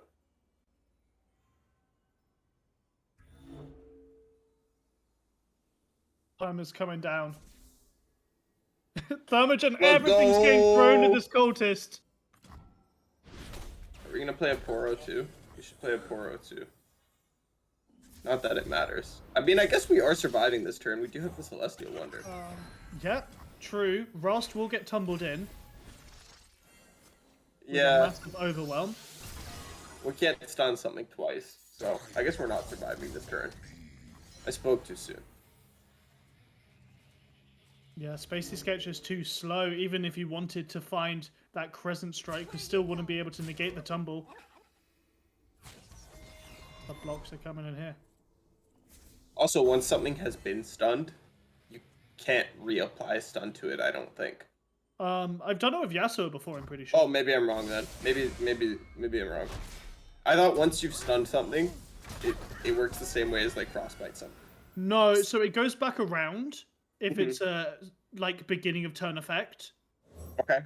but you can stun something twice. Spilled paint is just accidental art. As the dog getting picked up here, but the tumble swinging in this massive Darkin. Genesis There's doing the the chance. Shen emotes. And that's gonna be it for this series. And that will Oh. be 2-0 as far as we know to Runeterra pals. So congrats It's to actually them. 2-1 overall because 2-1. Dagger went 2-0 against Camilleri. I think that's the right score, right? Okay. Well, that's what we're going to run with for now. We'll correct ourselves after the break if there are any differences in the true result. And speaking of break, we're going to go on a quick one. We'll only be 5 Very minutes. short. Don't go anywhere.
Welcome back to our final set of the day of the Mayo Bandits versus the Big Flex Gamers, and it is all to play for, Monte Cristo, because both these teams are at the top of the standings, each with 8 wins. So, the results today decide who tops the bracket. Spicy. Very, very exciting stuff, Rory. I'm super excited to see which one of these two groups will come out ahead. I'm pretty good pals with EMEA, who is the sponsor of the Mayo Bandits. Look at him there on the bottle, and we're gonna take a look at his team's deck up here first. Gangplank Sedge featuring the newly buffed Spirits Unleashed. I gotta say, I'm a huge fan of this tech. I really like the way this deck is built. I don't know about the one of FTR in this meta, but I don't hate it. So excited to see if this shows up today. Oh, I'm a huge fan of FTR as long as you have any Freljord deck with Overwhelmers or you're paired with Targon, right? So you have some elusives and some proper big boys to do the job for you. Spirits Unleashed has just come out of the gate swinging after its buffs. There's so much experimentation in it, and here it makes a lot of sense because not only does it proc plunder for your small units, but it also means your Overwhelmers just hit a little bit more, and that Gangplank health nerf that happened a few seasons back is just removed. Yeah, that's the big thing that came up to me as well when I was thinking about this deck and the addition of Spirits Unleashed. Reverting that Gangplank HP buff is kind of huge. The difference between 4 and 5 HP is pretty significant. And Dreadway, do you know how Dreadway works with Spirits Unleashed? Does it double damage to your allies and your own Nexus as well? Yes. It does. So that might be a really funny interaction where you see the Sejuani Gangplank just pulling out an avalanche to get some board presence and to try and sweep over low healther units with your big overwhelmers. Yeah, it's definitely something we could see happen today. Wouldn't be surprised at all if that was an interaction that popped up. What I'm interested in. Oh, no, I'm going to talk about that later. We're moving on to the Big Flex Gamers with the. What we have various names that we've called it tonight. Let's just Gwat. settle on Katarina Gwen for now. Gwat. Pretty standard, except for what you mentioned earlier, which is the Mark of the Isles, which you claimed is the better version during this break. Do you want to explain why? Mark of the Isles is just insane. Especially with the foyer being added to this deck. Katarina becomes such a pivotal card and becomes so important. And in the current metagame, the only real removal spells that are being run, apart from Vengeance, which isn't too prevalent, are strike spells and Mystic Shot. And Mark of the Isles pushes Katarina outside of the breakpoints for most of those spells. There are very few cards in the early game from turns 1 to 3 that can contest a 4 HP unit. I just mentioned how the difference between 4 and 5 HP was so big when we were talking about GP. The difference between 3 and 4 HP is equally large. So Katarina also has the ability, when I strike, recall me, and I level up. So that means any strike spell that is a two-way strike spell, anything other than Fish Fight, basically, is gonna cause her to go back to hand rather than dying, so long as she survives the initial hit. Yeah, so I thought you meant even if she dies, and in my head I was going, But yeah, you're right. As long as she survives the initial hit from her opponent, she will go back to hand and level. Opulent Foyer, people have been playing around with the numbers a lot, settled on 1. Mostly because I think they tend to find 2 to 3 Opulent Foyers can just brick your deck. So, from what I understand, you want 3 total Harrowing Foyer. What combination of the 3 that you run doesn't really matter. Some people prefer 2 Foyer, 1 Harrowing. Some people prefer 2 Harrowing, 1 Foyer. I've seen 2 and 2, which I really don't like. I think 2 and 2 is too many. That gets too breaky. I personally am a 1 Foyer, 2 Harrowing kind of guy. I think there are reasons why you might want to flip it. Certain matchups, the Foyer is a little bit better. So there's arguments to both, and it depends on which matchups you really want to hit. But I don't think you ever want to be playing more than 3 total of these cards. And of course, thank you to today's sponsor, RuneTerra.ar, who were able to provide us with these amazing matchup cards so we can go into the deck analysis a bit better. And now we're moving on to bans. Bans. What are you banning? I think it's the Gwat Shake again. You think it's going to be that? I think Pantheon Varus, we've seen it and it's stomped. Right? There was a reason it got banned out in the first set. Even though it doesn't do too well into Sejuani, Pantheon into Sejuani has always been a really interesting matchup in my mind because it's who Mhm. can you flip first? Yeah, Mm. and it's gone along with the GP Sejuani because it's just very scary to big flex gamers. Yeah, the GP Sedge ban actually makes a lot of sense. I think it is a very good deck into all three lists coming out from the side of Big Facts gamers. It is like heavily favored into all three, I would say. Maybe not heavily favored into all three, but more than slightly favored into all three. So you're very, very happy to ban that away. And of course, the Pantheon Varus deck having access to those annoying, pesky cultist spells, those revives, those freezes, those momentous choice. Just get it out of there. Get it out of there. Be gone. And with those bans coming through, it does mean we get to re-see all the decks we've actually seen played today. Yeah. Within small variations, we've got a return of the Vayne Fiora. We've got the Winding Light. It's basically just a Winding Light list in the Aphelios Victor Seraphine. And of course, the variations on Gwen Katarina, one with Elise, one without. And what we What? haven't mentioned, if you're new to the stream, our third set of the day is actually a team match where one player will be piloting the decks, but they will have their two teammates in calls with them to help them make a decision. Whether that means they end up fighting over the best decision, that's down to them. But it allows for a lot more precision, and 3 minds are always better than 1. Oh, you'd be surprised how clunky those calls can get at times. Everybody got a different opinion. Yeah. Three minds are not always better than one. Very, very, very often you kind of wish you're the only person at the helm there. And then they end up just muting their teammates secretly and doing their own plays. I I hope can not. I imagine. hope they're not doing that. So do I. But remember, like we said earlier, this is all to play for. Who can get the top of the leaderboard coming out of week 5? As the matches should be starting soon. But it poses the question: we haven't seen, we haven't seen a Gwen Katarina versus Fiora Vayne deck yet, have we? We did. Did we? We did. Oops. It's been a long night. I think we did. Maybe not. Maybe not. I thought we did though. Watt just kind of rolled it over. Yeah. They have been stomping tonight. The Hallarina deck has been stomping as we get into our first game. And it will be the What? Vayne Quinn. Right. It will be the Vayne Quinn Fiora versus. What? Sure, let's go with that.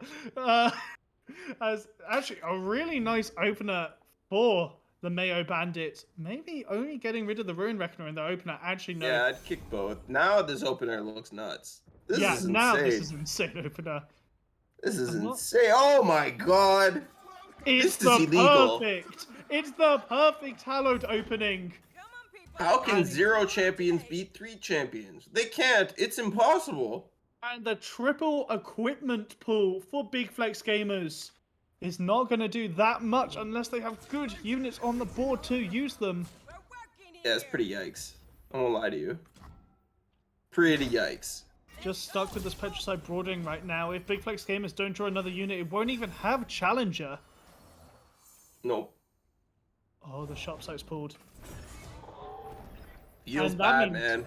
That means Elise is happy as Larry because the Fearsome means she can just attack next turn with the Katarina. No fear Yeah. at all. And the Mayo Bandits are most likely just going to toss this Katarina down. They shouldn't be too concerned about losing it. If it happens, it happens. It's not the end of the world. Yeah.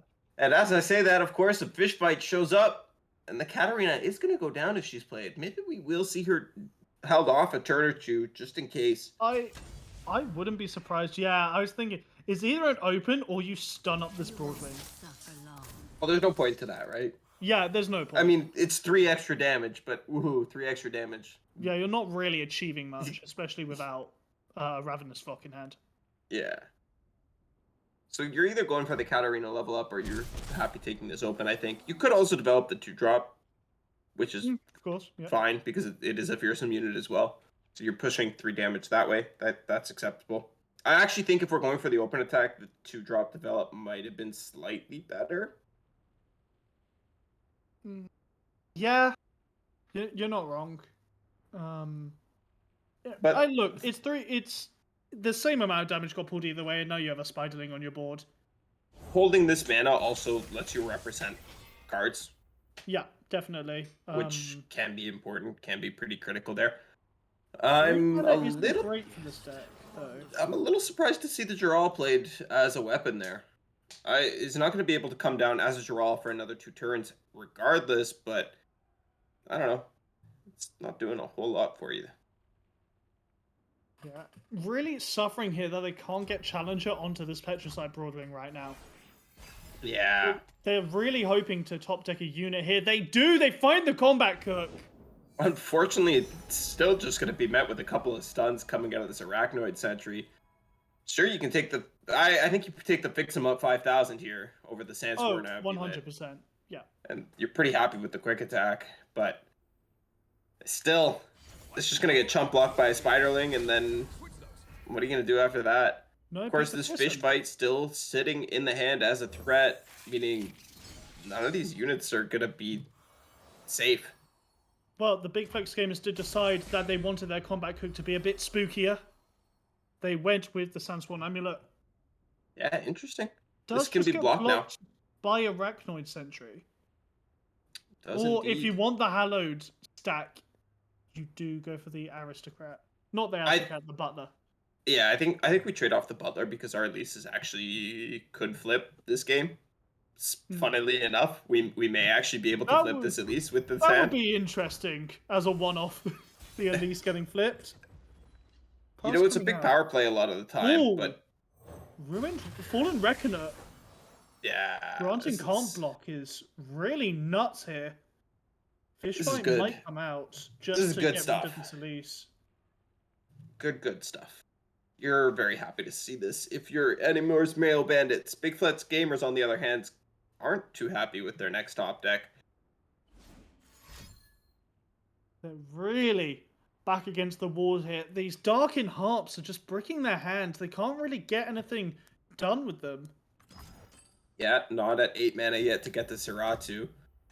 And here, Jural gonna be unequipped. Removes the Overwhelm unit, and now can be played as a 4-3 if the Big Flex gamers choose to. Which I imagine they will. Unfortunately for them, that spell, the cost reduction on spells, isn't actually going to do anything to the Mayor Bandits as they have no spells in hand. But it is going to give them a challenger, which Yeah, will be true. able to remove more than one unit, which is exactly what they need to start getting their way back into this game. Especially if they're- they Darkin Harp it. Dangerously low on HP. Yeah, very spooky. The Arachnoid Sentry in the pocket for Mayo Bandits, and the Risen Reckoner gonna grant someone else can't block. And another harp Oh no. might just sing the song of defeat in game one for Big Flex gamers. Oh, it's not just done. It's not done just yet. They can put not, quick but- attack on both of their challenger units, remove some of the attacking threats from the side of the male bandits. But then, It's scary. That They're- hallowed buff is gonna do work. yeah, they're running out of time real quick. There's another stun available to stop one of these challengers if anything is developed onto them. Gwen can come down. Katarina can come down. There's another camp block buff that can be applied. Hallowed's still ticking up. Not looking good for Big Flex gamers, even though it's not over yet. Darkin Harp coming out. Might just sack the Broadwing, to be honest. Doesn't see much value in it. Surviving. Yeah, I don't know. Throwing away challengers for no reason doesn't seem good to me. I agree, but right now your back's against the wall and you have to keep your units as healthy as possible.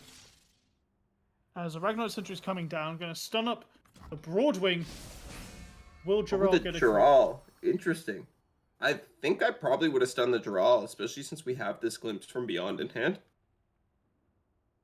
It's scary though if you're big flex gamers, because if you go for the if you don't equip the Darkin Harp now, and Jarrell just challenges one of these 3 damage units, Flock could be in Mayo Bandit's hand. Mhm. And that just ruins your board.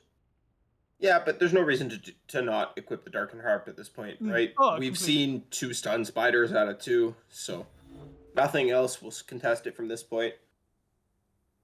May as well put it down.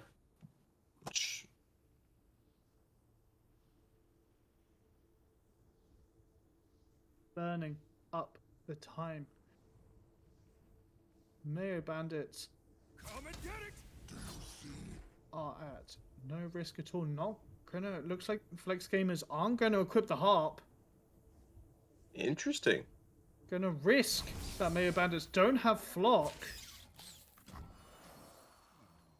I guess maybe wanting to keep mana available for this Cataclysm should they need it. Yep, very true. It means Katarina And- will get answered with a Cataclysm. Yeah, gonna be rewarded.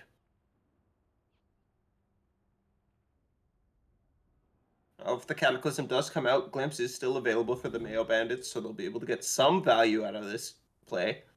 But losing this Katarina is not what you wanted to do in this spot. Flock is always a threat. So you're gonna have to commit the combat cook, yep. Oh, they actually let it through. Not gonna Glimpse. Just using Valuing all the the 1 damage. I quite like that. As do I. Especially as you have a massive overwhelm unit dropping next turn with the Risen Reckoner. Oh, another Katarina off Katarina. the top!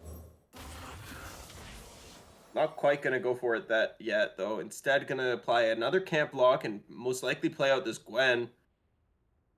Can't see a reason to go for the cat over the Gwen in this spot here.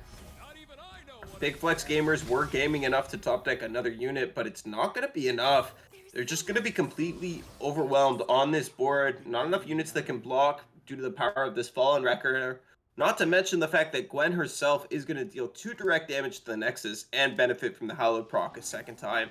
Big flex gamers identify that they're going down in game 1. It's not salvageable. Send out the GGs. Send out the surrender. Top right, bottom left. We're going to a game 2.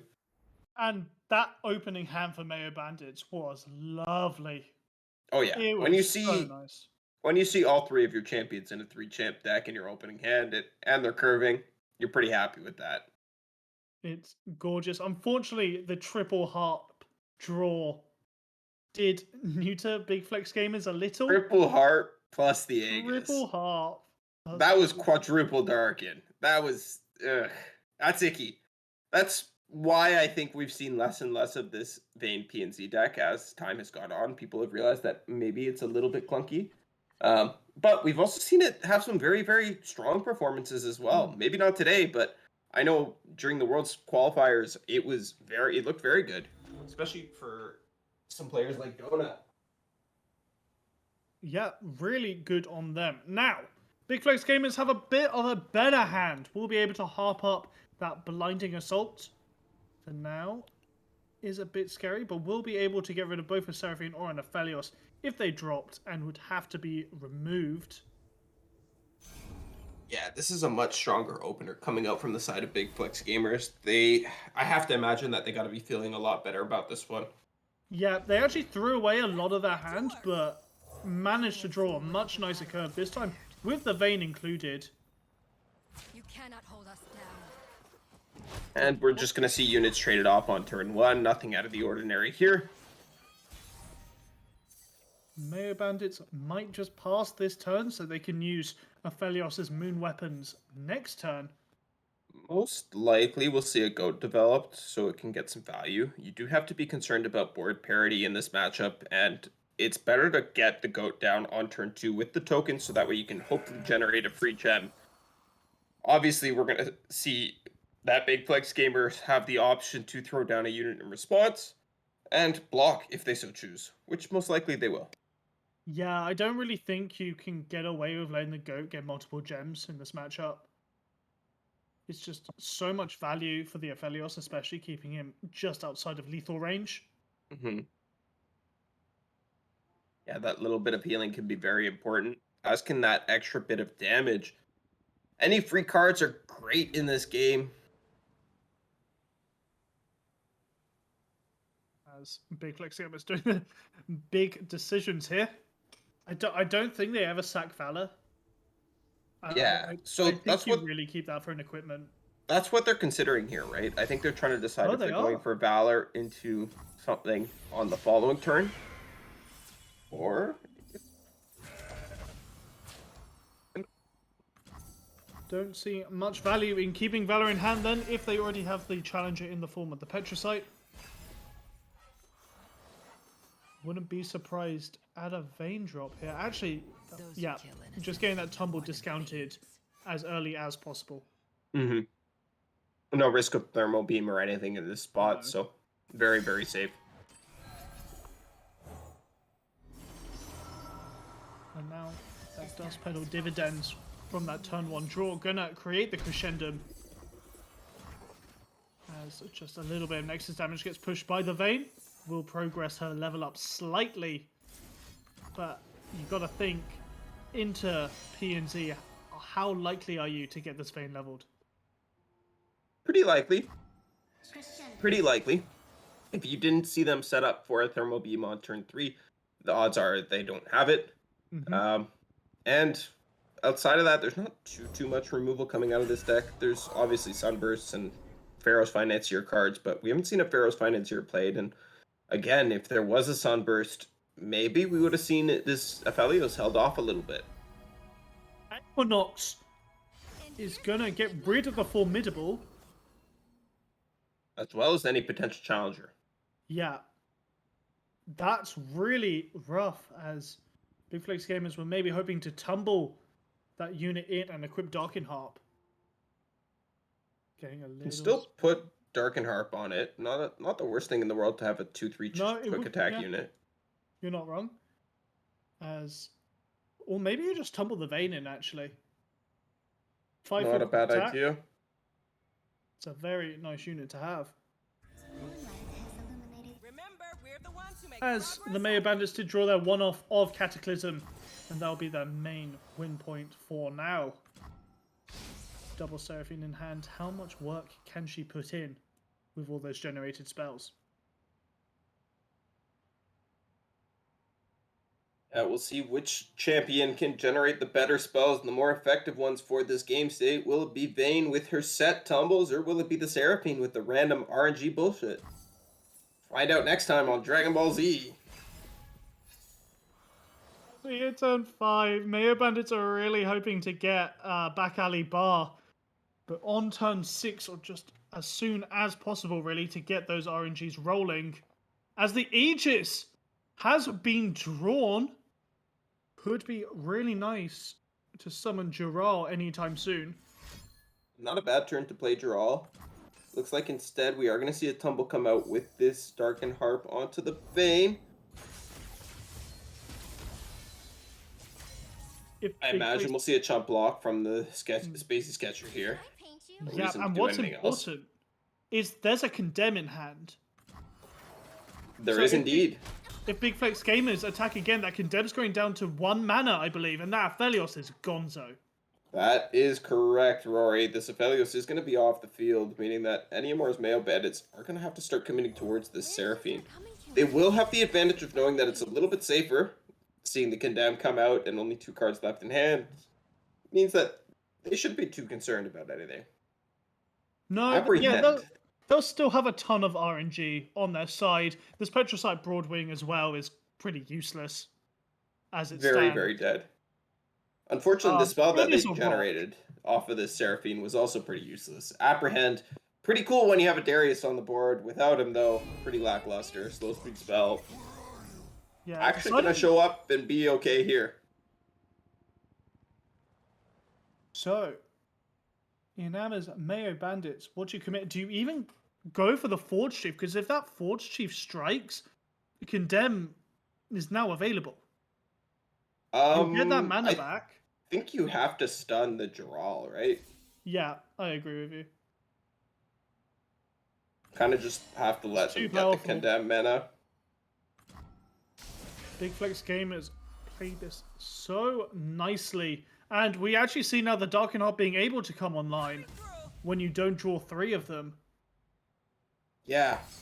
Pretty unfortunate hand from them in the last game. Mayo Bandits not comfortable taking 5. I don't blame them. That's a good chunk of your HP. And perfectly happy to block with the Seraphine, knowing that there's a second in the hand. Condemn gonna come out exactly as you predicted, Rory, and it's gonna take out that Aphelios, but that's okay. They got enough value out of it. They got some weapons off, and they started working towards his pursuit of perfection. And there's the bar on turn 6, just in time. It's exactly what they wanted to see.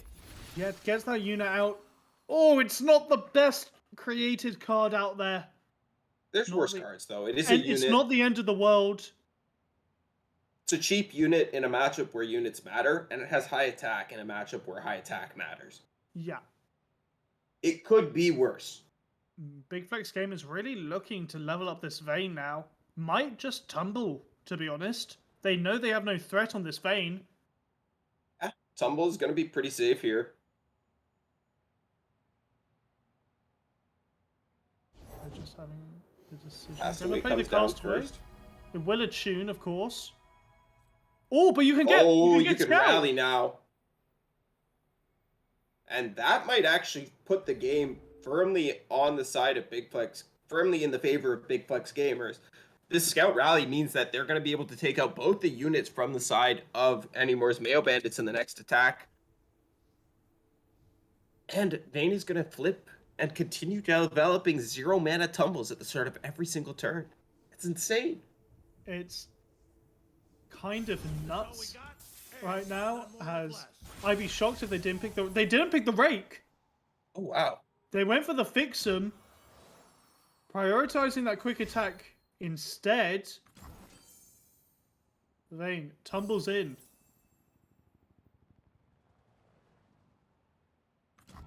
And you just accept this. At this point, you just hit okay. I will release them from their pain. At this point, I think I click a different button. Top right, bottom left? No, Yeah, you're yeah. not out yet. You still have a second Seraphine in hand. You still have a have- Pursuit of Perfection, which I imagine is getting pretty close. How about a You're not down for the count. It's not game over. It's not game over, but it's looking pretty rough. As this leveled vein attacking in, sacrificial Seraphine. Whether you do it on this token or the next, I don't think it matters too much. I think I would probably wait just in case I wanted access to High Note on the next turn. I gotta imagine they're open attacking next turn as well. Definitely. I honestly wouldn't be surprised if that Calibran's just shot straight at the Castaway after this attack is over. Yeah, probably a Trying to good call. reduce all the threats that are coming through. Actually, just gonna play. I don't like this. Yeah, they're reconsidering as well. Maybe recognizing that it's a Seraphine. She will, of course, generate a random card if the Seraphine is dropped. Next turn, assuming Big Flex Gamers don't do an open attack. Sorry, Papa. Yeah. There's the Calibrum going exactly where you predicted. Now, production, can we get a check on the cat count? Um, 11 out of 20. Miles So, off. Still a good ways away. Yeah. Still a good ways away. We got Yeah. 12, 13, 14, and Seraphine will give us 15. 20 isn't even on the horizon right now. Oh, there's 16 and potentially 17. We're getting kind of close. It's getting close. Very close. As now, Big Flex Gamers looking to blow out the Mayo Bandits this turn if possible. Yeah, they do might- have a they scout might to be able to Valor- go for a scout attack. They might Valor and then catch the quick attack equipment onto it to take out the Barkeep. They could do that. They could also just open attack for 6 here, pulling the Barkeep out of the way. Then use the Tumble on the Valor to give it the quick attack unit, use the catch's protection from any potential removal. Committing I Giral, of course. think this is going to work out okay for the Mayo Bandits. So long as they keep 2 men available for that Sumphiums, the Rally isn't going to be able to come through off the Tumble. The Valor is going to die to the Sumphiums. So I think everything will be okay, but it's looking a little bit dicey. They are definitely feeling the pressure at this point. Moonsilver's a fantastic pickup, going to be able to further discount a lot of cards for you. Trickster not bad either. A lot of good choices here, and they did go for the Moonsilver. They just want the cheapest possible way to this catastrophe. Anything that helps them discount cards further is going to let them play more cards in a single turn, and the more cards they can play in a single turn, the faster they're going to get to it. Yeah, I wouldn't be surprised if this Moonsilver actually maybe onto the Pale just to cycle through their deck a bit faster. Yeah. Some things I'm Any almost way they can play it this turn is going to be good. Prowling Projectile is not great. I could see It the kills Valor. Moonsilver being played after the Seraphine flip. Yeah, that's But actually a very fair point. But we may actually see it played before the Seraphine flip in order to flip her and activate the Sump Fumes here. I believe Seraphine is currently 7 out of 9. Okay, so we're actually very okay here, right? Yeah. We can Prowling Projectile, use the Moonsilver. We can use all the cards in our hand this turn. Flip the Seraphine, double cast everything, and not be afraid of any buff spells coming out from the side of Big Flex Oh, Gamers. that's nice. And that's a really good top deck too, because it's going to give us access to the Progress Day on the following turn if we choose it. Or you just level Seraphine here. Oh, yeah. Aftershock. Aftershock will be 2 mana. All right, let's jam. Because of the bar. And It's here you slow just- speed, yes, but the Sump Fumes plus Prowling Projectile takes out Vayne. Yeah, this is And- 6 damage aimed at this Vayne. She can't be buffed up. Big Flex Gamers were on the higher foot, but now they're having to take a step back. Steratu can refill their hand, but it may be a little bit too late. They don't have any more attacks left. I imagine we're going to see this Aftershock played out here. There's no reason to hold it back. Seratu can't be played this turn, so you can't hold it to bluff out to force that back a token. Nor is there really any reason to do so. Blinding Assault is going to come down, though. And now this can have a weapon thrown onto it, but it's not going to do a whole lot as the Seraphine is really beefy. You also have no way of starting the free attack. Progress Day, you can do it now, but you'll be left with 0 mana. The Vayne top deck might be what Big Flex Gamers needed to stay in this game. Unfortunately, still not going to be quite enough, right? Actually, just enough with the catch. Just enough with the catch. She dies to Prowling Projectile plus Aftershock. Not with the Oh, catch. no, with the catch right here. And it looks like the male bandits are going to set that. Are going to try and remove this Valor immediately, not giving Big Flex Gamers any chance to have some shenanigans. I think Cat's at 16 or 17 for the Cataclysm, Pursuit of Perfection. I think it's at 18. I think we're going to see it played this turn. 18. Oh, you're a better counter than I am. Yeah, because I counted it up last turn, and I knew it was going to go to 18 if we dumped the whole hand, but we didn't dump the whole hand. We kept this 3-drop, the Bone Crusher, but we played the top decked thing instead, so it went to 18 anyways. So the biblically accurate harp is coming out. This is really massive funny, unit. though. We can just transform it into a 0-3 silenced. And that gives us our cat. Yeah. Really unfortunate. Yo, the disrespect attacked. I love it. I love it because if you have is it Stage Presence, the quick attack P&Z spell, Yep.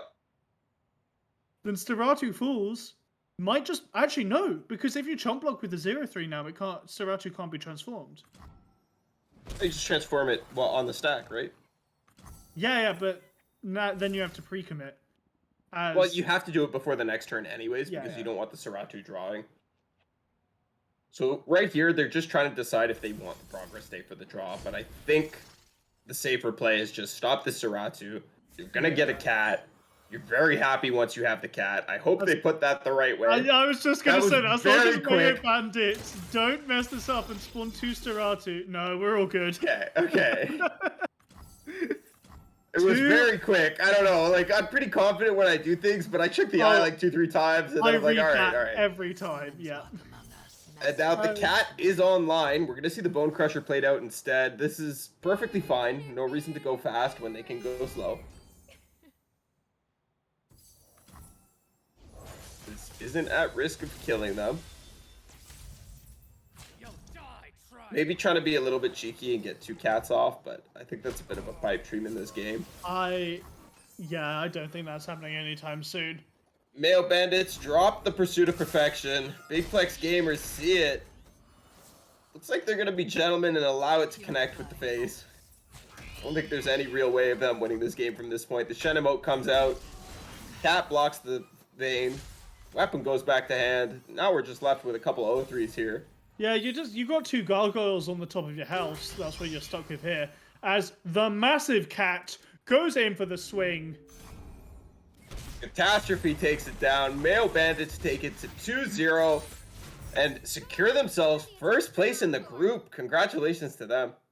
And what a great match to watch. It's so rare that it just in the lifetime of Legends of Runeterra, it's so rare that you see Catastrophe come out. It's amazing when it finally does. Yeah, I can't believe it's become not only a viable deck, but a good deck in the current metagame. This has truly been the patch of back to beta. So many of the beta strategies that were cool and fun have now found new legs and have been able to stand on feet that they never had before. And it's absolutely incredible seeing all these champions like Katarina and Catastrophe, which isn't a champion, but such a fun card, come out and have their time in the sun. Just in time for the throwback gauntlets, we've got some beta strategies coming out. And congratulations to all teams that took part today and won. Commiserations to all those who were not able to claim their 2 wins. And thank you to the lovely viewers. You lot, give yourself a pat on the back. I've been Rory B. That's been Monte Cristo. Good night. Guys.